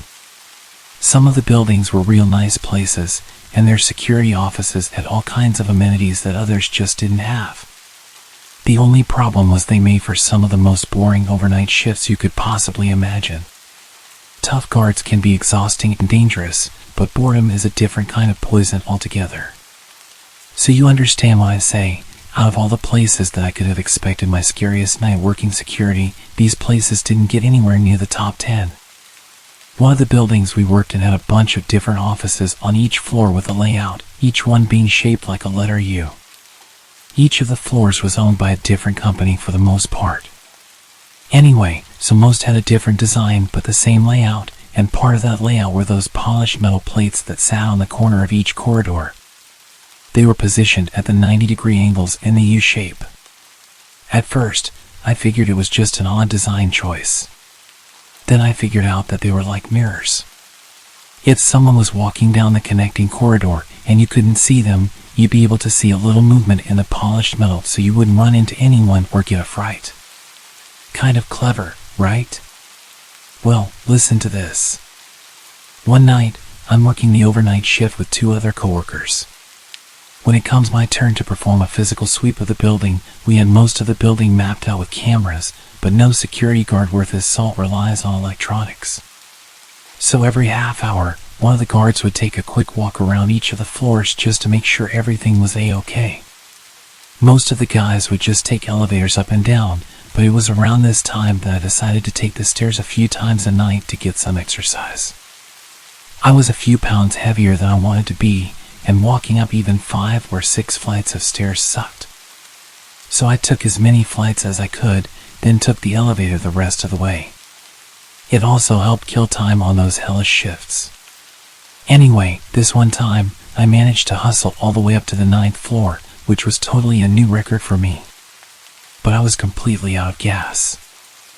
I literally had to lean against the wall to catch my breath, making sure to stay in the stairwell's blind spots so my coworkers wouldn't watch and laugh at me. Once I had myself together again, I walked out into the corridor and towards the first bend in the U-shaped layout that I mentioned earlier. As I got within a few feet of it, I froze. For the first time in the whole time that I'd worked there, I saw a reflection in a polished metal mirror thing. It wasn't crystal clear, but it was absolutely different to how it usually looked. I had the usual reflective image ingrained into my memory because I saw it hundreds of times a night. I could clearly see someone standing in the connecting hallway, wearing what looked to be the same kind of security uniform as me. I called out, thinking it was one of my coworkers. Then the white shirt shape suddenly moved out of sight. Now, right away, I thought this was a prank. I caught them trying to scare me. So, as I'm walking around the corners, I'm kind of calling out, "Hey, I know you're there. I saw you in the reflection." I get around each corner, but I don't see anyone. I assume the guy had ducked into one of the conference rooms or offices as a backup. I checked all of them, and they were all empty. I called down on my radio to make sure someone was really up there with me and they're just hiding in a closet or something because they're a bunch of immature idiots. The second I heard both guys talking on the same radio, I felt myself getting just a little bit freaked out. Either I was having some kind of weird episode after power walking up those 9 flights, where my eyes were playing tricks on me, or something very bad was happening. So, naturally, I'm starting to get a little worried. Not majorly worried, just a little. I decided to take the elevator the rest of the way. I was still concerned about my health, but then as I'm walking back towards it, something happened that makes me feel cold just to think about to this day. It felt like someone walked up behind me, and it felt like it was fast. I heard the footsteps that definitely weren't my own, and I felt that feeling of imminent danger you get when someone rushes you from behind. I turned, had my hand on my sidearm, ready to defend myself. But there was nothing there. Just an empty corridor with me standing in it. I can't even really think of the words for the kind of fear that I was feeling in that moment. The best that I can come up with is it was like a physical force, and that fear hit me and pushed me towards the elevator at a speed walk. I was convinced that someone was up there with me. But at the same time, they either had to be psychic or a ninja to rush up on me like that, or at least make me feel like I was being creeped on. None of it made any sense, and more, I was thinking that there was something wrong with me, not that something weird was going on. Once I was safely in the elevator, I called down to my coworkers and asked them to watch all of the cameras on the 10th floor for any kind of movement. They replied, asking if I was all good or if I needed help, probably because they could hear the state I was in. But I told them to shut up, watch the cameras, and tell me if they could see anything or anyone. I was expecting a no, in which case I have to accept that I was having some kind of medical emergency and maybe even call 911. I heard about people having strokes or heart attacks and how they can feel confused or panicked, so that's all my hypochondriac mind was thinking about. But then, as my radio crackled to life again, I heard the next thing they said, and I swear to Christ that I felt like I was going to throw up. My coworker came back with, "Yeah, there's someone up there with you. We're headed for the elevator right now." I sent it down to the ground floor, and if I'm being honest, I was weirdly relieved. I wasn't about to have a stroke, and I wasn't going crazy. There really was someone up on the 10th floor, and they were about to get messed up for scaring the living daylights out of me. We swept all the rooms together, calling out to this potential intruder the whole time, saying things like, "Come on out, and you're only getting trespassing," and even saying things like, "This is a heck of a way to get yourself shot." We were just bluffing, and it wasn't a huge issue that we didn't find this intruder. They could have easily used the stairwell to escape to another floor. But instead of going and hunting them down, we just headed back down to the security office, watched the cameras, and waited for the real cops to show up. On the way back to the office, I asked my coworker what exactly he'd seen on those security cameras, and it turns out he hadn't seen anything definitive, just enough blurry movement on the edges of a monitor to know that someone was definitely up there. And they seemed like they knew where the camera's blind spots were. This is what really sent alarm bells ringing for my coworkers. Stuff like that suggests someone has cased the place, done a little recon in the daytime, possibly disguised as a client or employee. They'd know where to go to get whatever they'd come for, as well as how to get there without being spotted straight away. A lot of people have asked me how this person could have gotten into the building in the first place, and didn't that bother me at all? The question did bother me, but we're not trained to waste time thinking about how. We're trained to react to intruders as and when they occur, to focus on either locking them down for the cops or getting them out of the building without anyone getting hurt. You focus on the how afterward. In the moment, you focus on the intruder. Anyway, we watched the cameras, called the cops, and tried to work out where this intruder could have gotten to, while avoiding all the security cameras. We stared at the cameras for maybe 15 to 20 minutes before the cops showed up, and we didn't see any movement. When the cops arrived, we helped them sweep all the floors and offices to make sure no one was around. They were pretty thorough about it, opening up closets and checking under desks. But still, we found no one. Even the cops said that it must have been spooky for whoever was up there alone, which sounded like the understatement of the century. But right then, when we were dealing with the situation, I was sure that it wasn't just me going nuts. The situation was resolving itself, so I was relatively calm again. When the cops left, we switched on the alarm systems for floors 9 to 13, meaning if anyone entered those floors again, we'd be instantly alerted, and a 911 call would automatically be issued. No alarms were triggered that night, so we figured the episode was pretty much over and done with. We'd have to talk to the head of security about it, and there was no doubt that he'd be very interested in how he let something like that happen. But no one expected to get fired. In the weeks afterward, I realized how much the experience had affected me. The longer I went on wondering about it, the worse the feeling got. I thought I had put it behind me, but it turned out to be a major error in judgment on my part. Or maybe I just ignored my feelings. I thought about what could have made those noises and reflections. What could have given me that feeling like someone was rushing up behind me? After thinking about it for long enough, I decided that I didn't want to work there anymore. When I was told that I couldn't pick and choose which guard shifts I was on, I was left with no choice but to seek employment elsewhere. I'm not afraid to admit that I was scared of whatever happened up there. Rather than going down some crazy rabbit hole trying to explain it, I thought it was better just to walk away and start fresh someplace else. It's never happened again, nor anything like it, but you can bet your bottom dollar that if it does, I'm out of there.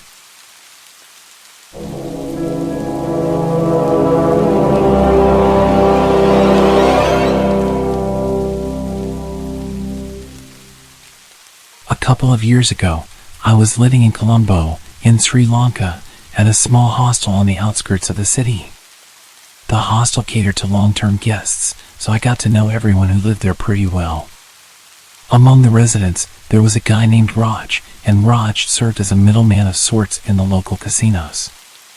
The casinos in the area were incredibly shady places, filled with Russian mobsters and other low-life criminals from China and India.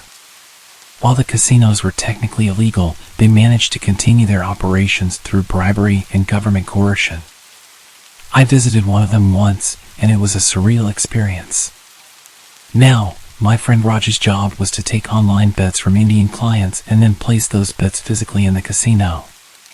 Essentially, he played with their money and acted as the intermediary, allowing individuals to play from another location. He participated in some high-stakes games, handling large sums of money for some powerful people. It was a recipe for disaster waiting to happen. One night, Raj messed up big time. One of his clients managed to gain access to his online system and stole all the money his other clients had deposited to play with. The amount stolen was significant, with some losing well over $50,000, a fortune in this area. We only found out about the theft after Raj's sudden disappearance, and we discovered a cryptic note left in his bed, saying, "It's sad, don't look for me, I'm leaving." Among other things. The guy had vanished overnight. We filed a police report and waited to hear anything. After a few days, the police returned to the hostel, asking if someone who knew Raj could join them. The locals in the hostel were afraid to go with the police, so I volunteered. They took me to their headquarters, leading me to the back where I was shown photos of a body cut into pieces. It was Raj, brutally dismembered and dumped into the nearby sewer canal by an unknown assailant. They brought me there to identify the body, but they never found out who was responsible for this gruesome act. The images from those photos have haunted me, and I'll never forget them. I left the hostel shortly afterward. Raj might have been involved in some shady activities, but he didn't deserve such a gruesome fate. Don't forget to like the video. Thank you for your support.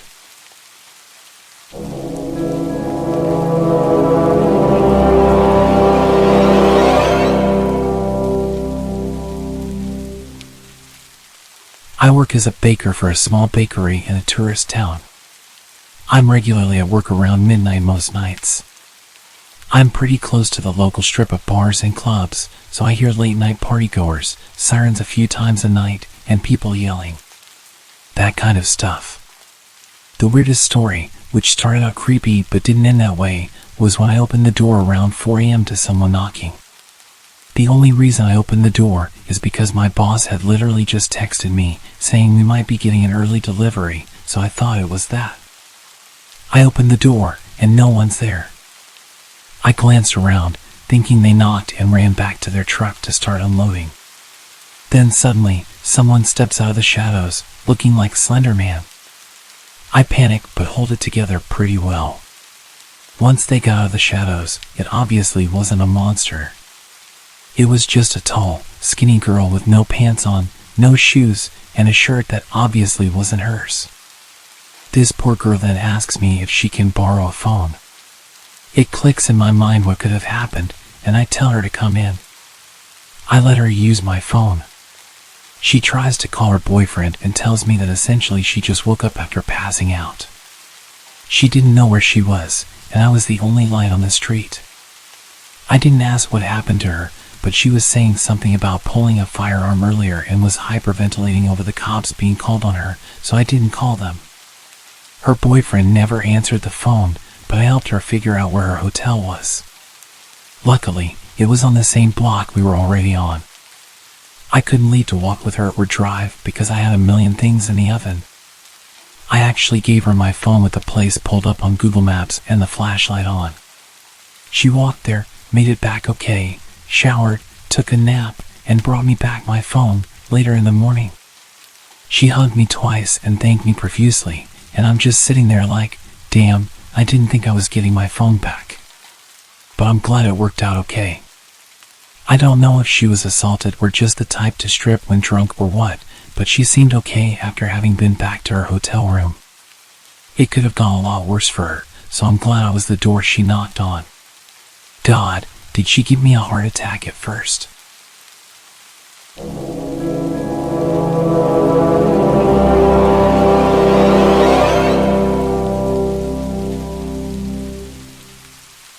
A few years back, when I was doing any work I could get, I took up this gig at the 24/7 Walmart. It was a bit more rundown than your typical Walmart. Dimly lit aisles, flickering fluorescent lights, and an eeriness that only an empty Walmart at 3 in the morning can provide. So picture this, I'm stocking shelves in the cereal aisle, just trying to keep myself awake with the monotonous routine. And then, out of nowhere, this guy saunters in. He's tall, I mean basketball player tall, with long strides that make him seem like he's on some sort of mission. There's hardly anyone around, and this dude's pacing down the aisles like he owns the place. Kind of weird, but not out of the ordinary Walmart weird. Just a late-night shopper with a peculiar vibe. I'm busy stacking cereal boxes when I catch sight of him again. He's standing at the end of the aisle, staring at me with this grin that could send shivers down your spine. The lighting's wonky, casting these creepy shadows that don't help my nerves. Before I can even process what's happening, he's right there, right in front of me. Close enough that I can smell the alcohol on his breath. He shoots me this look, like he's got the juiciest secret in the world, and then he says, "I've done something very naughty." What the hell? I try to laugh it off, brush it away with a nervous chuckle. But he's not having it. He keeps staring, that grin still plastered on his face.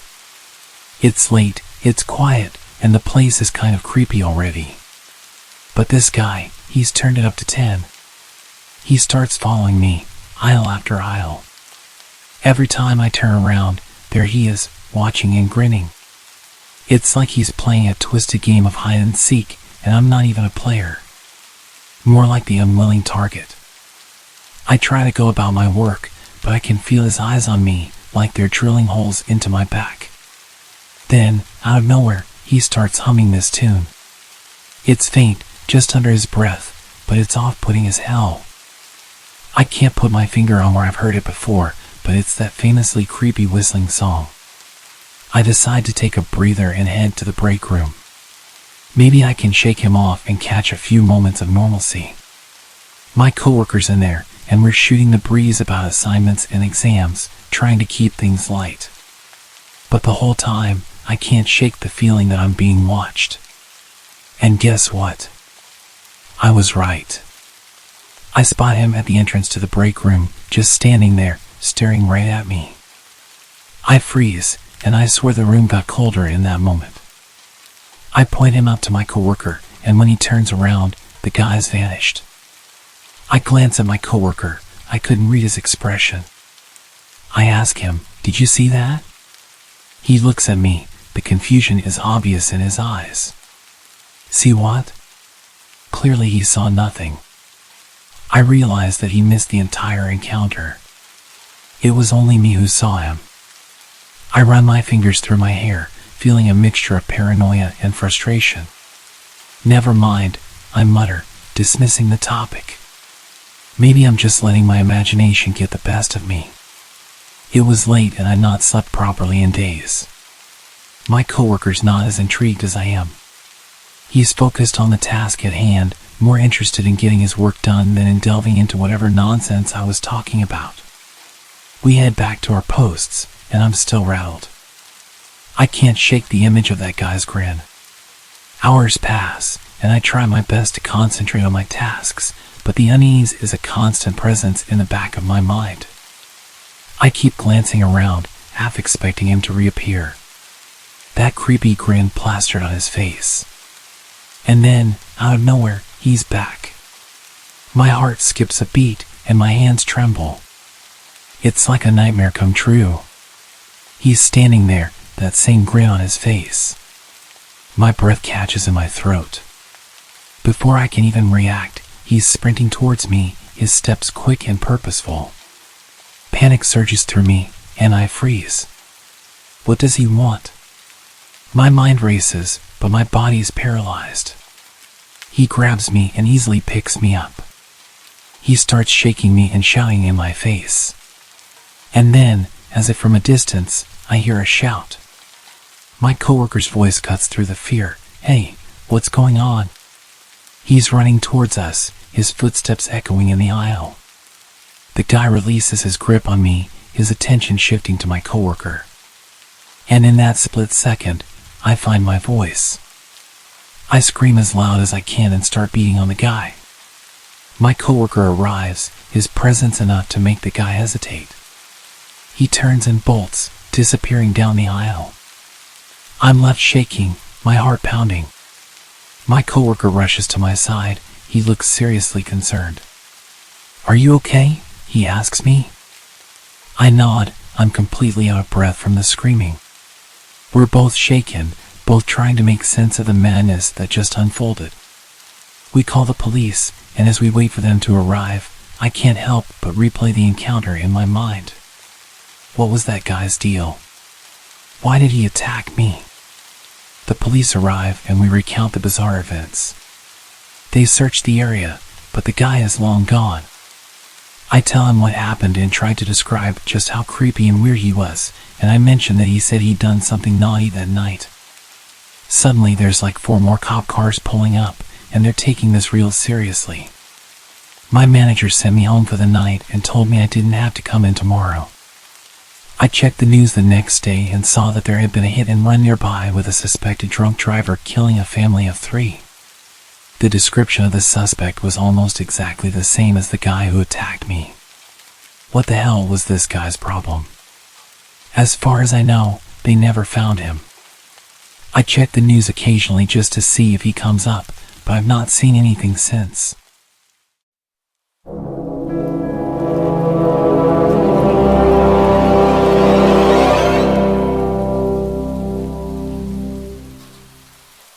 I've worked a few random jobs in my life. My first one was a summer job at 16 during summer break at a dairy farm. I absolutely hated it there, and it made it harder for me to find the motivation to even try finding work again when the time came. I don't really remember how I was first referred to the job, but the following summer I ended up working as an office assistant for a self-employed photographer. My parents knew her because she used to be a member of their church, and my sister attended her 4-H program when she had it. By that time, her health had begun to take a hit, as she claimed it was a mixture of things from chronic Lyme to fibromyalgia. I had also been warned by my parents that she was a little off. She was very religious and claimed to have had real encounters with demons, even participated in some exorcisms. I'm an atheist and a skeptic, so I never took her stories seriously. Aside from the weird things she would tell me, she was mostly harmless, and working for her was not very hard. The job basically required me to do a lot of data entry, as well as help prep her photos with some minor editing. She would also make me add her company watermark before uploading them.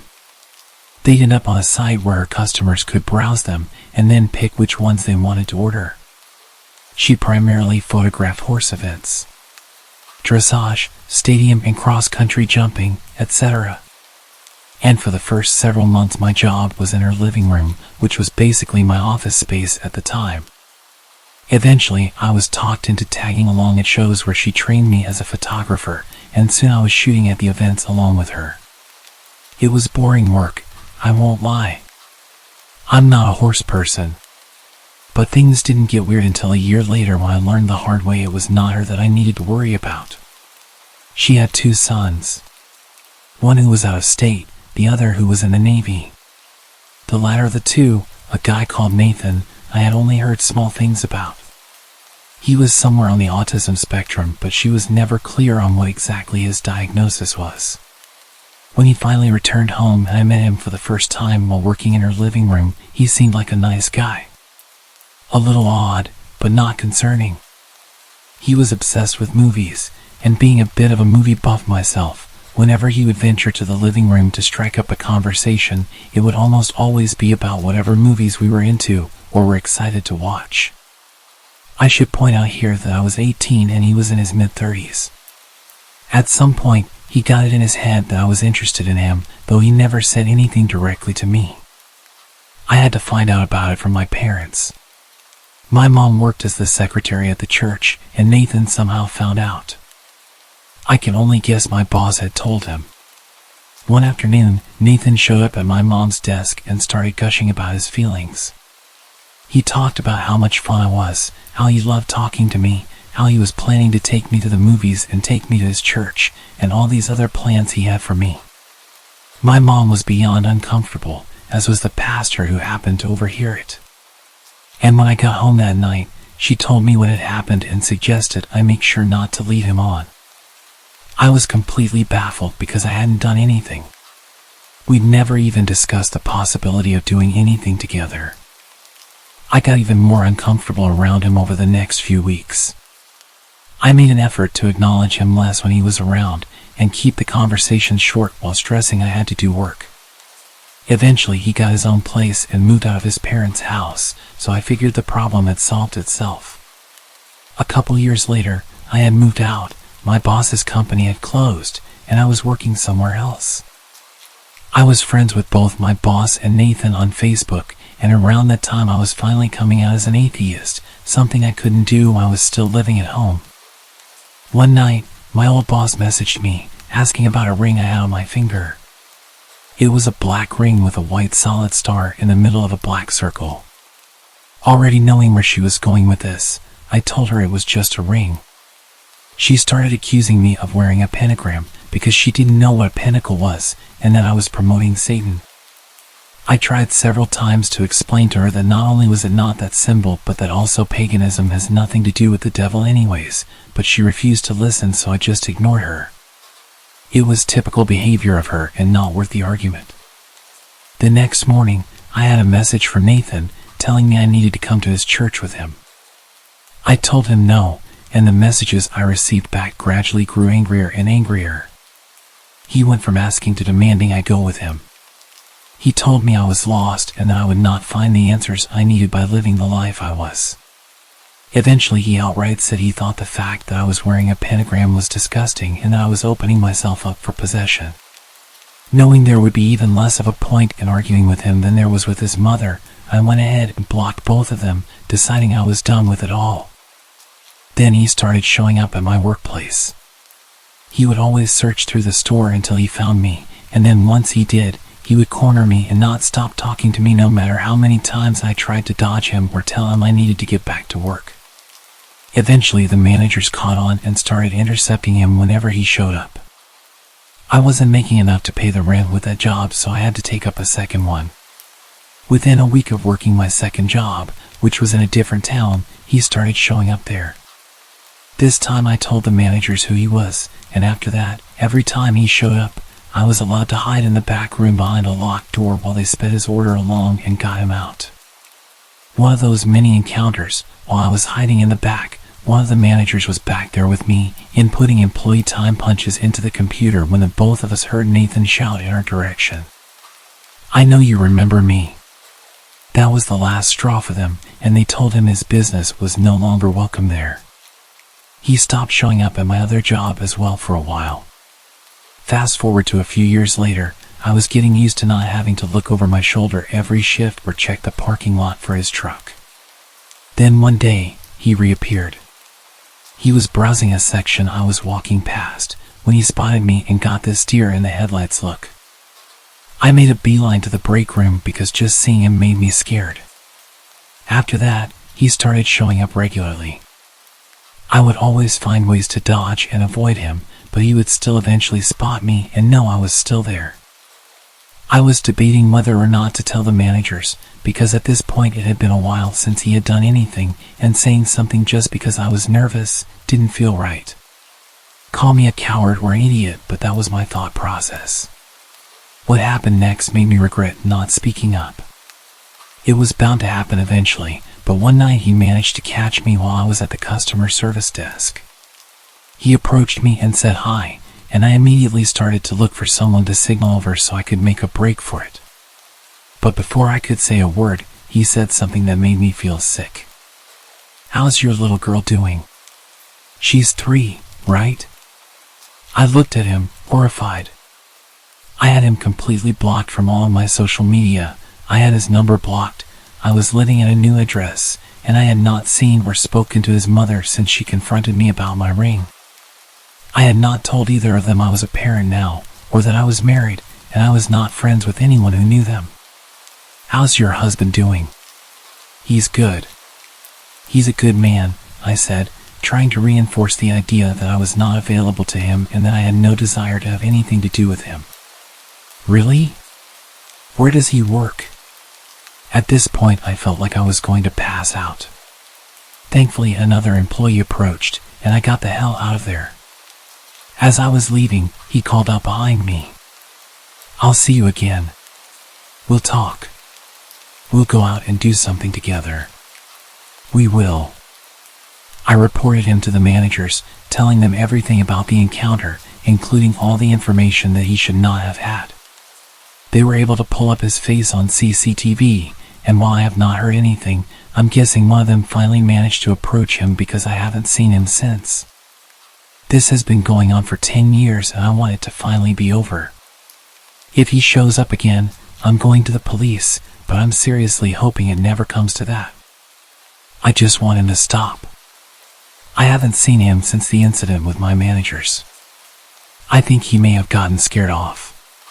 Turned out one of my coworkers used to work with him too at a different job, and she also made a complaint about him to the managers.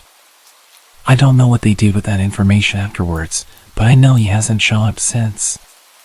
It sounds like they plan to call the cops if he sets foot in the store again. With 2 employee complaints of stalker-like behavior, they refuse to ignore that.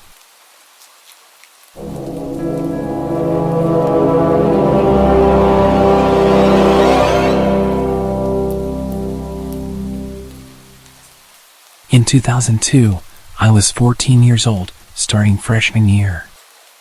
I was an awkward, nerdy girl that didn't know how to handle attention from boys, so you could say I made things worse for my situation. I had a knack for making friends with the weird people no one liked, but I tried to be friendly with everyone I met, so it wasn't a big deal to me. Unfortunately, that was also my downfall. Clubs were a big deal, and they actually had an anime club, so of course I was all about that. First club meeting, I sat next to a couple of friends and soaked it all up. I thought I was finally with my people. Then here comes Stalker Kid. I'd use his real name, but to this day I have no clue what it is. He sat in front of me, and being that person, I said hi. I could tell he was uncomfortable and didn't know anyone, so I was just being nice. And boy, did this guy cling to me for that one word. At first, he would just find me during lunch and just stand there mumbling things to me. He had such a soft voice, high-pitched, mousy little guy, that you just felt unnerved when he spoke to you. The way he would look at you as he spoke, I could never look him in the eyes. After a while, it became more asking about my personal life and what I was into. Me being dumb and naive, I tried to be friendly in chat while feeling incredibly uncomfortable. After a while, me and my friends would move to different tables, benches, even hallways to avoid him, but he always found me. After about a year of this, my best friend finally told me that if I didn't tell him to F off, he would. I really didn't want him around anymore, so, sure, go ahead. So one day during lunch, here comes Stalker Kid with his signature greeting. Barely above a whisper. "Hey Nancy." My buddy just goes, "Dude, she's not interested, F off." Looking hurt, he shuffled away. I was like, man, you didn't have to be so hard on him, but thanks. I didn't see him much around school after that except for club days where he would just sit across the room and stare at me while my best friend glared at him. Cut to me being 16 and now driving to school. Minus the awkward club days, I didn't really notice anything from him. That is until an old gray beat-up car started parking next to me, extremely close. One day after school, he was waiting for me in that car. He started asking me how I'd been, talking about prom and all that stuff. I was trying to rack my brain on how he knew that was my car, unless he had been watching me before and after school. I started getting there later and leaving later to avoid him, because he was like clockwork. Finally, a boy I used to be friends with in elementary school was walking out with me and made a comment about how that guy is always next to my car and asked if he was my boyfriend. I immediately said no, and he's always following me around, and I hated it. It was really starting to freak me out. Bless this guy, because he walked right up to him and scared him off, threatening if he ever parked near me again he would kick his ass. I figured maybe that was enough to keep him away. So again, there was a small space where I would hear nothing of him except for my friends who had classes with him telling me how creepy he was. One friend had art class with him and said he would draw naked women constantly in his books. Junior year is wrapping up, and I started giving my best friend Jack lifts to school. He was on my way, so I figured why not. At some point, Jack started noticing that little gray car was always heading the same way after school and made a joke about stalker kid living next to him. Small world, right? I could only be so lucky. One day, as per usual, little gray car was following us, so we took a detour. Sure enough, he was with us every step of the way, and it was no longer a joke. We both started freaking out. I pushed the gas pedal as hard as my foot could push it and got the hell out of sight. A few other things happened. In order to get into prom, he had to ask someone from my year. So he asked some random girl from my softball team and then dumped her as soon as he got in. He then followed me all night. This includes to the after prom, where I had to avoid him the whole time. Our high school had a TV channel for kids to run, and during prom they would record the whole night. It took one of my friends to point it out, but throughout the whole video, it showed him behind me and following and staring at me all night. I didn't even realize. And the one that still creeps me out to this day is graduation for his class. I was scanning the crowd to see my friends who were graduating when I saw a hand wave as I passed by. I looked back, and of course it was stalker kid waving at me. How he picked me out of a crowd of thousands I will never know. 2006 senior year was great, no signs of creepy stalker kid, to the point where I kind of forget about him. I graduate, I choose a college in town, get a job at a local retail store and move on. Life was beginning to be normal. I work the gaming department, so you get the weird guys once in a while. One that I saw a lot was this little Mexican guy with glasses, who never purchased anything but would just walk around from time to time. Then, stalker kid comes strolling in the doors and walks into gaming and just talks. I ask how he knew I worked here. He says his friend saw me and knew we were friends. I tried to radio for help for someone to come and get him out. Finally, a big guy from computers walks by and asks for my help in the back. Once he pulls me to safety, I tell him everything. From that point, security is aware and is told to watch for this guy. Of course, he wasn't doing anything physical, so all they could do for me is watch out for him. So every time he came in, they would tell me and I would dip back to the warehouse. I started seeing his friend, who he called Ninja, constantly, and all he ever did was walked around on his phone. I began to suspect he was texting stalker kid to tell him I was at work, because sure enough, 10 minutes later, he would come in. So I tested this theory and started walking randomly around the store. At one point, a friend who worked register asked why I would do this, so I had her take a walk with me on her break.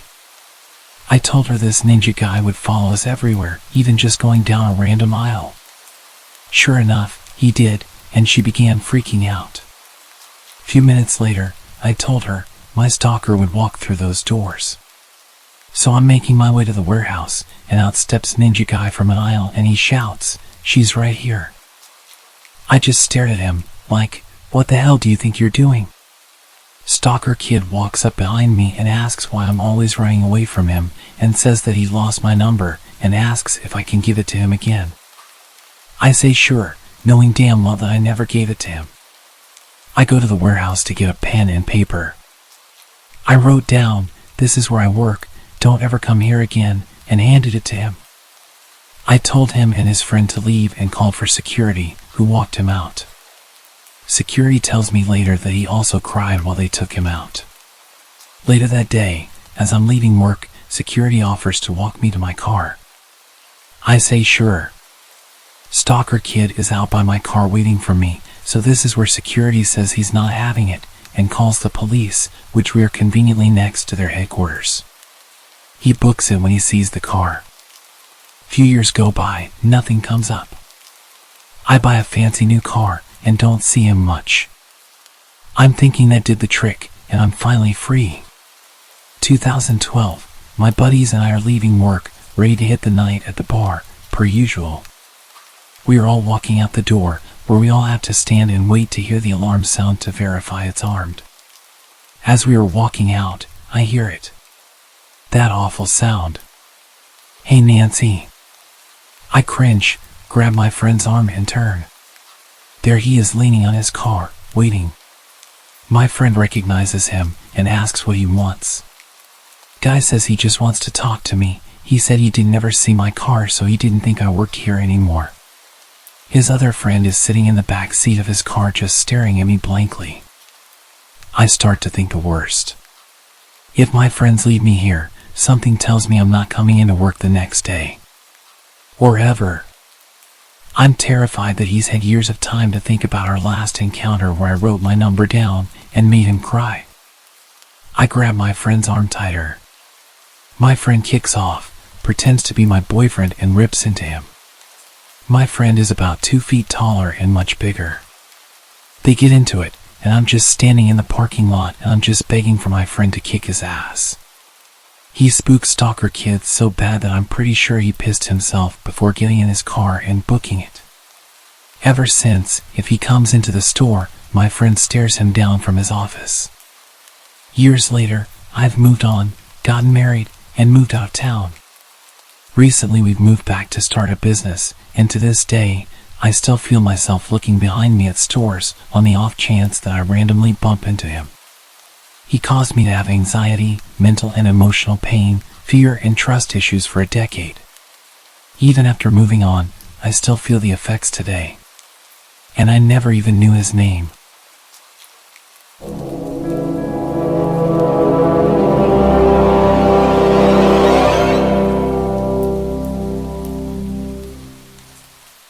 I'll begin by giving a little background. At the time this happened, I was a 16-year-old girl working at a chain coffee place while in high school.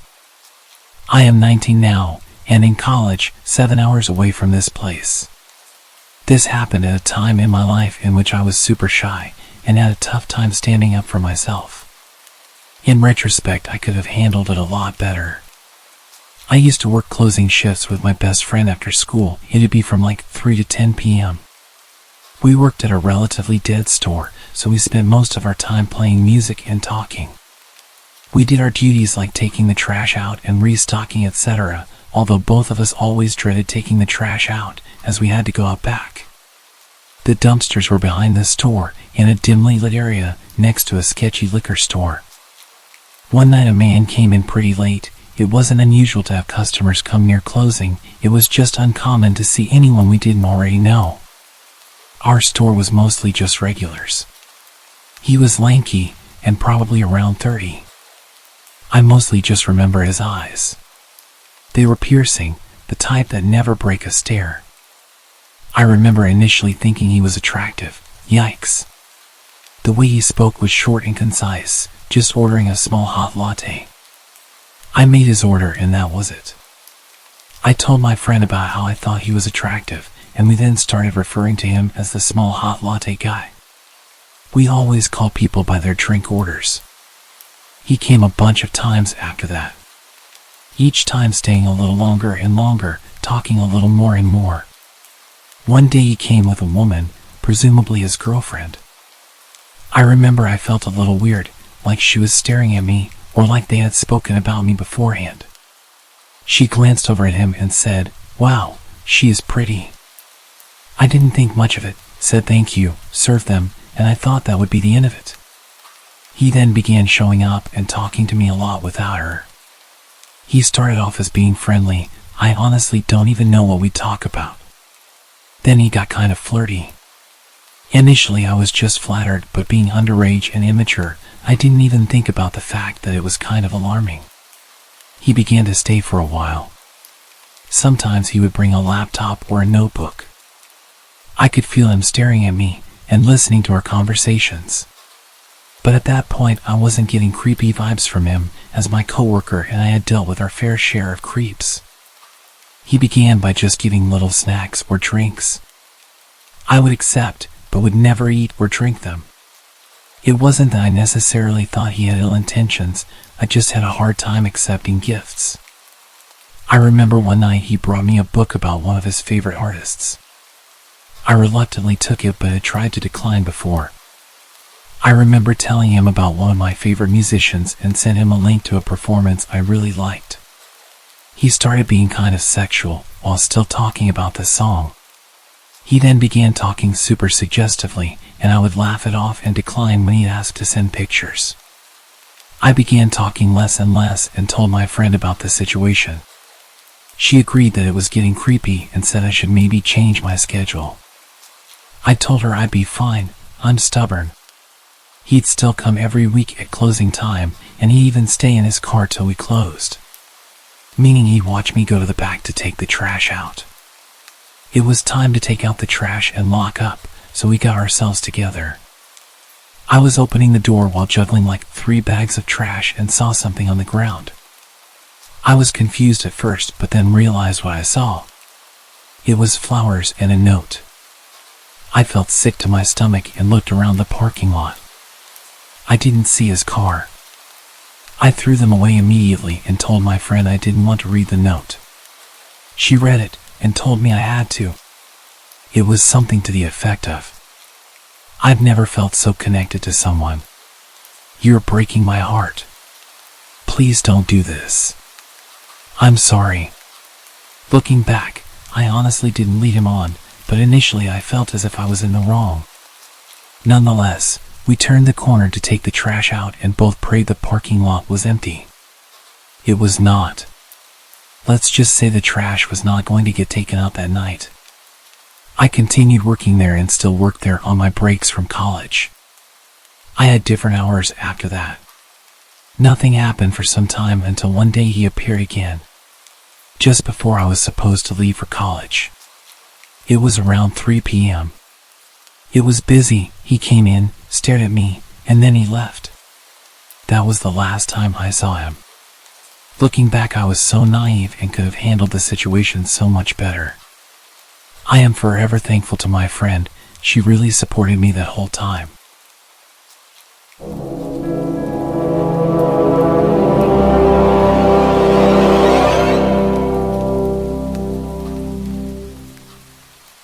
A year ago, I used to post my entire life to Snapchat. It was my go-to app for sharing bits of my life with friends and family. But then something happened that made me reconsider my online presence. One day, out of the blue, I received a friend request from an unfamiliar username. I didn't think much of it at the time and accepted the request without a second thought. It was just another random person, or so I assumed. Months passed, and I forgot about that peculiar friend request. My life went on, and I continued sharing snippets of my daily activities on Snapchat. Little did I know that someone was watching, very closely. It started innocently enough, with an unexpected snap. I opened it, thinking it was probably a friend sharing a funny meme or a cute pet photo. But as the image loaded, my heart almost stopped. It was an eerie, edited version of an old Snapchat story I had posted months ago. Floating love hearts surrounded the image, and the caption read, "Can't wait to see you." The chill running down my spine was hard to ignore. How did someone get access to my old stories? Who was behind this? Days turned into weeks, and more edited snaps kept arriving. Each one featured pictures taken from my past stories. The captions became increasingly unsettling, referring to my personal life. "How was your McDonald's on Friday?" And another said, "I loved that movie you watched last night." The sense of being watched was inescapable. I felt exposed and vulnerable, as though a stranger had invaded my privacy. It wasn't long before I decided to check Snap Maps, the feature that lets you see the real-time locations of your friends. My heart raced as I zoomed in on the map. There it was, a bit too close for comfort, the location of this creep. He was nearby, and the thought sent shivers down my spine. I couldn't shake the feeling that this was no ordinary prank or trolling. It felt personal, like someone was playing mind games with me. Fear gripped me as I realized the mysterious friend was getting closer to my location. I knew I had to act fast. I began taking screenshots of the disturbing snaps for evidence. Then, I contacted the local authorities and reported the unsettling situation. The investigation that followed uncovered the identity of the creep. To my shock, it turned out to be someone I met at a party months ago. I'd been warned about how creepy and weird he was. He would just invite himself to parties and nobody wanted to be rude and kick him out, so we just tolerated him. To be fair, I had no issue with him and spoke with him a little bit throughout the night, but didn't see much of him. I guess being nice to the social outcast when everyone else kept him at arm's length was enough for him to become obsessed with me. They didn't end up charging him with anything, but they told him to leave me alone and explained to me that I could get a restraining order, but I didn't see the point.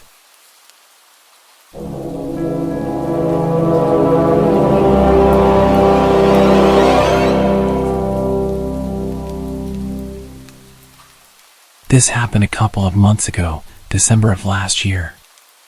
I started working a new job in the mall and had to work for most of Boxing Day. I was done at 10 and transit seemed to have ended at 7. I'm a student who didn't go home for the holidays due to this job and never had to deal with holiday transit hours. I decided to call an Uber and the driver picked me up right in front of the mall. We had a casual conversation during the drive back and he learned about where I worked and how I'm living on my own for the time being since my roommates went to their hometowns. Fast forward to the next day at work, around 6 p.m. This driver walks into the store and tries to strike a conversation with me, but I told him I had to get back to work. He also asked if we could hang out later, to which I said no, and he left.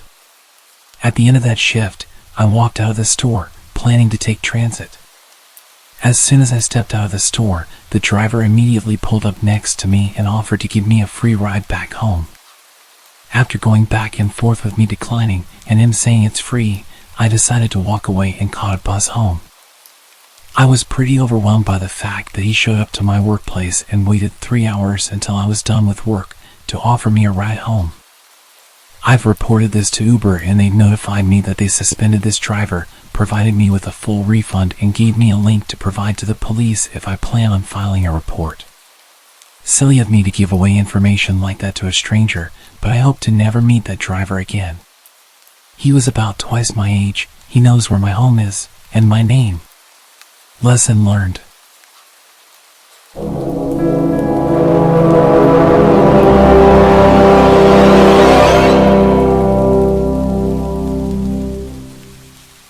To preface this, I love to drive. I've loved to go on drives for hours to nowhere, with no destination in mind, just me, my music, and the road ahead of me. Living in Nebraska, I'd often take back roads or lonely highways cutting through the countryside to small towns and eventually cities. And I'd usually take these drives at night since there was less traffic to worry about. I've done it since I've had my license 5 years ago, and I've never once had any sort of issue, nor have I ever run into any trouble. That was, until a few nights ago. For reference, I'm a relatively small 22-year-old female, and as I've stated before, I often take these drives completely and utterly alone. They're a good way to clear my head when I'm stressed, upset, or overwhelmed, or for me to get a plan together to sort personal issues out. I've also done these long and lonely drives to get away from the toxicity of my household when I used to live with my parents as a means of coping with their alcoholism. Though now that I've moved out and I'm in a much better place mentally, I don't really have the urge to get in my car and just drive anymore. However, on the night this event took place, I was feeling pretty overwhelmed, stressed, and anxious with a cluster of personal issues I'd rather not get into. I felt restless and irritable around my boyfriend. I couldn't focus on anything else and decided I would take a drive to clear my head. My boyfriend was understanding and told me to be careful and to not be gone for too long since it was getting pretty late. I agreed, gave him a kiss goodbye, and left. I drove around our city for about 30 minutes, but I was still feeling on edge about everything transpiring in my personal life, so I decided to drive further north down those familiar, dark, winding one-lane highways. I kept the car at a steady 65 miles per hour, taking the turns at a slower pace in case a deer jumped out around the bend. I kept driving and was just admiring the vast empty darkness of the snow-capped fields and barren trees. It was honestly a bit creepy being all alone with no cars in sight, in seemingly the middle of nowhere. The few houses miles back from the road were lightless, and the dead cornfields withered away. Snow started to cover them entirely. It was like something out of a horror movie, and I half expected to see a ghost pop up in my rearview mirror, or see someone clamber out from the patches of trees dotting the horizon. The only light came from my headlights, and even then I still strained to see through the inky darkness of the night. By now it was just after 11, and I told myself that once I made the familiar roundabout that would either take you to a small town or back up towards the city, I would head back to the city and home. That roundabout was still maybe 15 to 25 minutes away, but other than my imagination picturing the worst, I wasn't really all that concerned. I mean, I was by myself. I didn't have any other motorists to worry about, right? Wrong. As I'm rounding another bend, I notice a vehicle with its hazards flashing maybe a quarter of a mile or something away from me. It was some sort of sedan, dark-colored, and was angled to where only part of it was on the shoulder while the rest was jutted out onto the road, like they had to pull over in a hurry but didn't quite manage to do that. The driver's side door was flung wide open, and as I slowed my vehicle down and angled it towards the opposite side of the road to pass, I could make out what looked like maybe blood on the inside of the open door. I didn't see anyone on the road or in the car, and I was the only motorist in sight. In this part of the country, cell phone reception is pretty bad most of the time. But more often than not, you couldn't get reception no matter how hard you prayed, which was definitely the case when I took a glance at my phone to see if I had any service.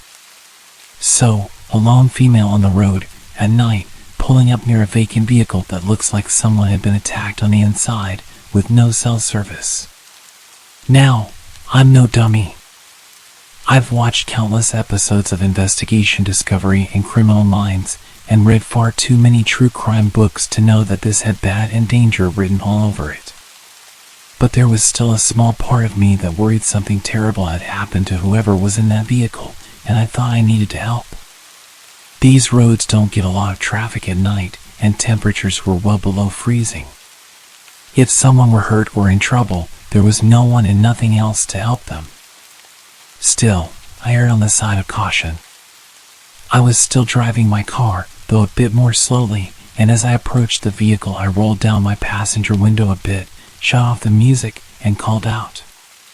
"Hey! Anyone there? Are you okay?" I didn't hear a response. I worried they were passed out somewhere, but I wasn't about to get out and look for them. I told myself I'd call out one last time, and if I didn't hear anything I would leave, and the moment there was reception I'd call it in. And if I did hear someone, well, I'd figure out my next course of action then. So, again I shout, "Hey! What happened? Are you okay?" There was silence for a while, and then I heard rustling in the shadows of the trees, followed by a rough voice responding to me. I was relieved at first, and was about to say something in response or possibly even stop my car and get out, when I noticed three things nearly simultaneously. As I inched my way past the front of the sedan, I noticed there was no damage to the hood or anywhere else on the vehicle, which I found to be strange considering the blood on the inside of the door. In my rearview mirror, I caught a glance of someone coming out from behind the sedan, and they were making their way towards my car, fast. The person didn't have any blood on them, nor did they appear injured in any way, and they were wearing a mask, not like a face mask for COVID, or a ski mask or anything normal, but one of those masks you would see in the Purge movies. And they were holding something in their hand. I don't know what it was. I couldn't get a good look, but from its length and shape my guess was maybe a tire iron or a crowbar or something. I don't need to tell you that I slammed on the gas as soon as I noticed those things and drove like a bat straight out of hell. My heart thundering in my chest and my entire body shaking. My window was still rolled down in my haste and the music was still shut off, so I could very clearly hear someone, definitely a man, shouting at me, though I had no clue what they were saying. I just knew I had to get out of there immediately. I stole one last look in my rearview mirror as I drove away, mostly to see if they were getting in their sedan to follow chase or if they had stopped. The man with the weapon was still standing in the middle of the road watching me, and right before I looked away from the mirror I saw a second man emerge from the trees that had been rustling earlier, also wearing one of those creepy masks and no trace of blood on him. I probably broke every law for speeding that night, but I wanted to get as far away from those men as possible.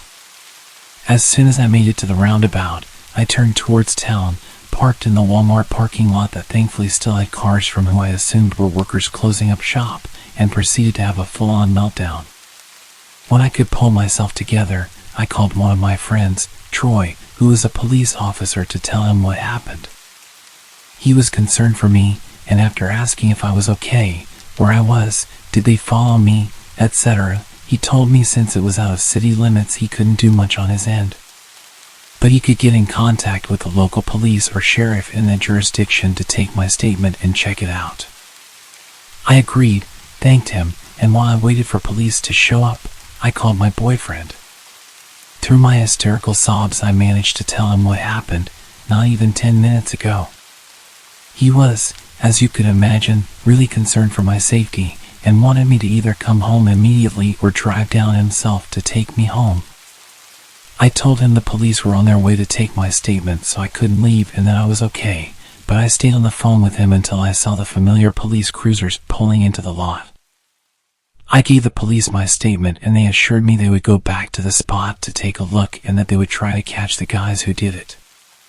But with no cameras and no description of the men, I wasn't sure they'd be able to. I didn't even get the license plate number, though at the time of my panic, the thought never came to mind until the police were asking me if I got it. All they had to go off of was a dark-colored sedan and two guys with masks. After I gave my statement, I went home and stayed curled up close to my boyfriend the whole night, listening to every sound the house made, in fear it would be those guys arriving any minute to finish whatever it was they started. Since the incident, I haven't heard back from police about whether or not they have any leads, and I'm not sure they ever will. I'm just thankful I'm still here and that I didn't stop my car or get out. I'm not sure what would have become of me if I had. I still have so many questions that have no answers. What were they doing? Was that blood on the inside of the car, or just a ruse to get more attention? If it was really blood, did they hurt someone else? What would have happened to me if I had stopped my car? Needless to say, I won't be going on any more late night drives, and I hope I never cross paths with those freaks again. If you're enjoying the video so far, please give it a like.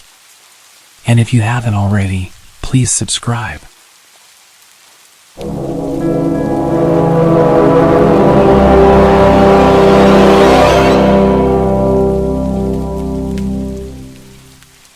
It all started with a normal day at work. I worked at a small grocery store at the time, and my duties consisted of gathering shopping carts in the parking lot and bagging groceries, the usual minimum wage stuff. It was rainy that morning and of course, I was assigned to carts. About 2 hours into my shift, I saw a man rushing to get his groceries into the car. I ran over to him and started helping him with his bags. Mind if I help you get out of the rain? Yes. Thank you so much. As he was closing his trunk, he looked at me with a very surprised look on his face. He lowered his eyebrows, skinned me from head to toe, and smirked. Are you a new hire? No, I've been here for a couple of months. Oh, you are very pretty, he said in a weirdly sensual tone. Thank you. Have a good day. I shut it down. I was not interested. As I was walking back to the store to hide until he left, I could feel him watching me while I walked away. Nevertheless, I continued to work, not really thinking about it. After my lunch, I was at the register bagging groceries and I noticed that same man from earlier walk in. I pretended I didn't see him and just kept bagging. He came up to the register and got a single chocolate bar. I didn't give him a bag. He stands towering over me and says, "Are you going to bag my item?" "Oh, sorry, I didn't know you wanted a bag for one thing." I put his chocolate bar in a bag and told him to have a good day. "When are you off work, sweetheart?" Man, I'm not comfortable giving that information out." He returned with, "That's okay, you've been here 5 hours? You probably get off around 7, right?" He smiled, winked at me, and walked away. Disgusted, I went to my manager and told her what happened. She told me not to work the lot anymore and to ask someone to walk me to my car.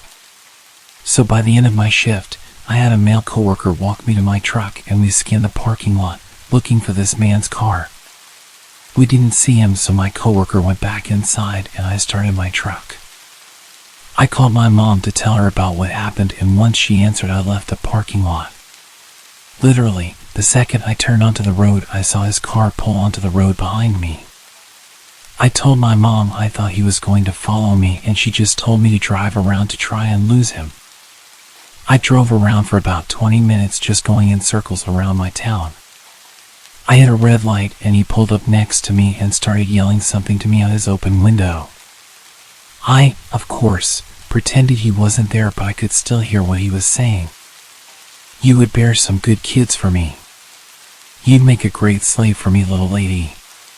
He then started being very explicit about what he was going to do to me if he caught me. I told my mom I was going to dial 911, and if I wasn't home in an hour, then call the police. While I was trying to call the cops, the man speeds ahead of my truck and starts brake checking me. Frantic, I wait for the closest intersection and turn up the block. My phone fell under my seat while I was turning, so I decided to go to the nearest open establishment and run in and hide and have someone else call for help. The closest open business I could find was a convenience store and a gas station. I pulled in, parked, and ran for my life into the store. I told the clerk what's happening, and she took me to the break room and locked me in there. While processing that I might have survived this ordeal, I hear the doors of the storefront start violently rattling, and before I knew it, the clerk was locking herself in the break room with me. She was on the phone with the police and they were on their way. We were silent. Cowering in a dark room, I found myself feeling guilty for wrapping another woman into our worst fear. My thoughts were racing through. I said to him, "Did I lead him on? I just told him to have a good day. Has he been following me for longer than tonight? How did he know what car I drive? Are the police going to get here in time? Are we going to die?" Finally, the small room was illuminated with red and blue lights from the crack under the door. We hear a voice over the intercom telling us it's safe to come out. Whilst shaking, the clerk took out our keys and opened the door, so we walked out and gave our statements. After the police leave, I turned to my unexpected savior and profusely thanked her. We cry, hug, and she walks me to my car. The next night I went back and brought her some food and an Amazon gift card. I have been in a near-fatal car accident 10 feet away from a mountain lion in the wild, but I can tell you, with total honesty, I thought that was the end of my line. Thank you for reading. Stay aware, be cautious, stay safe.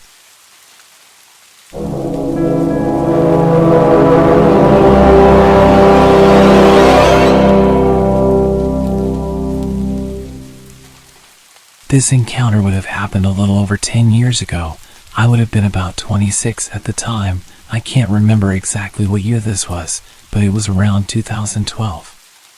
At the time, I was frequently going out with my friends to bars and parties, and hanging out until pretty late most weekends. The friend's house that I usually hung out at was on a side street just off a main road where a lot of popular and crowded bars and restaurants were. You had to park on the street at his house, and during the weekend when it was busy, it was pretty common to have to park a number of blocks away. The street closer to the bars was pretty nice, but if you went a few blocks in the opposite direction, it got a little sketchier at night. After a night of hanging out, I had to walk back to my car pretty late, which was parked a number of blocks away towards the slightly sketchier area. This was during the winter, so I was wearing some kind of heavy sweater or pullover and beanie hat. This detail is only important as you couldn't really gather much idea about what I looked like from a distance in the dark, aside from my general height and build. There wasn't much through traffic as you got further away from the bars, and the roads were pretty dark without any street lights.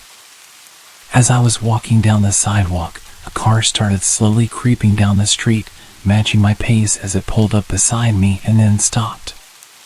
The window of the car rolled down, and driving the car was an attractive young woman who said that I looked cold and that I should let her give me a ride to where I was going. She seemed very friendly. I indicated that I wasn't parked far away and appreciated the offer, but was going to just keep walking. She then tried really hard to convince me to get in the car with her, since it was so cold. No small talk to establish any information about me to make sure I wasn't a weirdo, just asking me to get in the car pretty aggressively. Based on what I was wearing and how dark it was, there was no way she really could have had much idea about what I actually looked like to possibly find me attractive, and even if she did, I don't know many women who would pick up a male stranger after midnight when they're alone in their car. There were about 10 bars nearby she could have gone to if she just wanted to pick up a guy. There was no reason I could think of that she would have to resort to driving around offering to pick up strangers. She continued to drive alongside me and offered me a ride again, which I declined and kept going. I picked up my pace and she eventually drove off. As soon as she was a few blocks away, I quickly got to my car and made sure there was nobody lurking around or close by. The whole scenario felt off and didn't make sense to me. I asked my friends about it later, and all of the women agreed they wouldn't offer a random guy a ride, especially at night time, in that kind of scenario, even if the guy looked like Ryan Gosling or Channing Tatum. My suspicion is that there was someone laid down in the back seat of the car out of view with a weapon waiting to rob anyone who accepted the ride. I couldn't really figure out any reason she would be offering rides like that to complete strangers in the middle of the night, as it would be very unsafe for her to just pick up random strangers. I just assumed there had to be something nefarious going on in that car, and I do wonder what would have happened if anyone just hopped in the car with her. I hope you're enjoying the stories so far. Thank you for supporting the channel.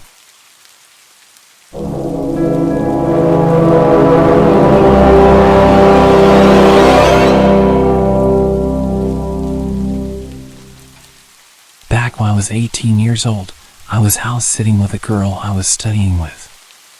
The family we were house sitting for went to the same church as her, but I didn't really know them well myself. It was more to keep her company in a huge house. This was 1997 when the average teen like me didn't have a cell phone. During that week, there was a short break in the school calendar, which is why this family was away, and why the streets in the area were quieter than usual. My apartment as well as the house we sat for was not far from the university. My apartment was actually a 3-minute walk from it, and the house a further 5 minutes by car. So being a student neighborhood, it was particularly quiet this week. The first weird thing that happened during the week I was at this house was that I dreamed I was driving through a dark forest on a hilly dirt road with no lights anywhere except for those from my car's headlights. As I started to go down a hill, the headlights suddenly cut out and everything went dark. The car slowed down to a stop and died. I woke up. In the morning I went out to my car and it wouldn't start. It had been working perfectly the day before. I had to call a guy to come fix it. It was the starter motor. Well, that was the first creepy thing that happened that week. About a day later, it was Friday. I planned on driving back home to my parents who lived in a smaller town about 45 minutes away. I packed up my stuff at the big house and was going to head over to my apartment to collect whatever else I needed for the weekend. That trip between the house and apartment was, as I mentioned, only 5 minutes or so away. Since it was winter, it was dark by the time I left at around 7 p.m. As I was driving from the house, I noticed in my rear view mirror the headlights of the car behind me tailing me really close. Whenever I would turn, it would also turn. Back then I was cautious, but not overly so. Cautious enough to notice in such a short distance that something weird was going on behind me. But then when I pulled up to a traffic light, it wasn't there anymore. Relief. Short-lived. The car was now beside me. I looked to my right, and there was a man inside. Alone. Smiling at me. Looking like a maniac. For a moment I thought, geez, I should really drive with a beanie on at night so people can't see that I'm a petite 5'2" female with long blonde hair down to my waist. I also thought, well, he's in the lane to turn right, so I'm good. I pulled off, and the headlights were behind me again. What an ass, I thought. Who drives like that? Thank goodness my turn is coming up on the left soon. After another minute or two of this tailgating, I slowed down, strategically didn't indicate, and made a sudden sharp left into my driveway, opened the automatic gates, and shot inside. The gates closed behind me. I gave out a sigh of relief, thinking that the drama was over. I gathered a few things from the car to take up with me and noticed on my way over to the stairwell that there was a man at the gate that had just closed behind me. He was still on the other side, and I was at the far end of the parking lot, but I could make out it was the dude from the tailgating car. He was jumping up, shaking the gate with absolute rage. Well, I was safely on this side, so I wasn't completely gripped with fear. And besides, there was a group of students making a noise nearby, arriving for a party or something. I headed to the stairs and started going from ground level to the first floor. Rounding the stairs on the first floor, I noticed someone running across the parking lot towards the staircase. In hindsight, I still can't fathom why I didn't realize what had happened. I guess it's because I subconsciously knew that there was the group being let in through the pedestrian gate. As I was rounding the staircase between the second and third floors, someone suddenly touched me. I spun around. The guy. He had slipped in as part of the small crowd. He said something. I said something sassy back and told him to F off. Then I turned my back on him to continue up the stairs. I lived on the third floor. He grabbed me from behind and held my back against his chest with his left arm around my neck. I felt something being held against my right side. Aw, crap. A knife. He led me down. I remember thinking that the light was broken on the bottom level. This can't end well. But I was calm. I resisted slightly, and he tightened his grip. I felt like I wasn't getting enough oxygen. I started to become a dead weight. He started to drop me. I was groin level. I elbowed. It connected. He dropped me but spun around to face me. He ripped the front of my button-down top. Then he stopped. He looked at someone behind me. Someone taller than him. His eyes went wide. He turned and ran. I screamed. Then I too turned around to see who had come to help. There was no one there, but people came out of their apartments after that. The police were called. This was the second time they were there that night. Turns out the other weird thing that happened was that my dad had already called the police and they had come past an hour before.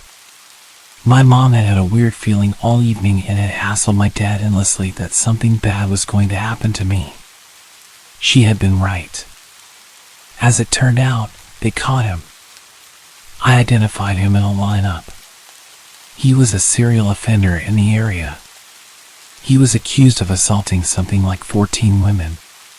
One had thrown herself out the first floor of her apartment to get away from him and broken her leg. Weeks later, the police called me. Before his trial, his cell door had been left open. He was gone. Apparently an inside job.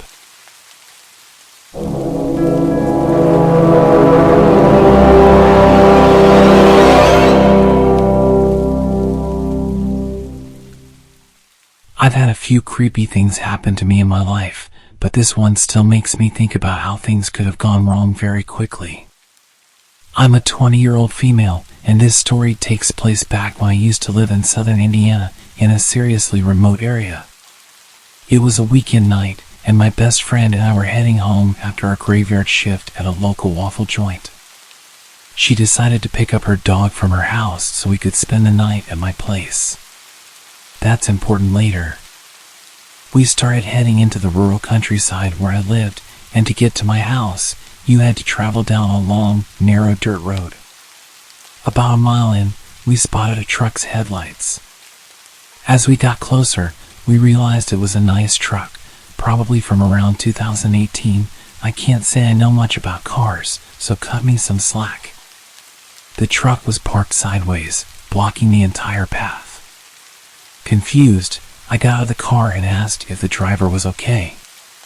He looked hopeful when he saw me at first and said, "I'm just waiting for a friend to come get me. My truck's stuck." He smiled at me, but I noticed his pupils were nearly completely dilated. He glanced back at my car, saw that I had someone with me, and noticed the dog sticking its head out the window. His smile quickly faded, and he remarked, "Pit bulls are mean and nasty." With that, he turned around and got back in his truck. I returned to my friend and said, "Put this in reverse and use whatever hood race skills you have to get us out of here." We reversed my poor 95 Caddy, which really shouldn't have been driving on a dirt road, and made our way back to the main road, feeling relieved. We took a different route home. But then, to our surprise, the same guy was parked on that road, standing off to the side, smiling and staring into our headlights. We were on the verge of panicking and floored the gas pedal the rest of the way home. I don't know how he got there before us or what his intentions were, but I'm thankful I wasn't alone, being a pretty naive college girl at the time. Even though the presence of the pit bull probably saved us from that man, the dog actually ended up randomly snapping at my friend a few months later, causing her serious injuries. It had been a good dog its entire life, and I know she was a good owner, so I guess it's just an instinct thing with pit bulls. They can snap at any moment. Please leave a like and a comment if you haven't already. What was your favorite story?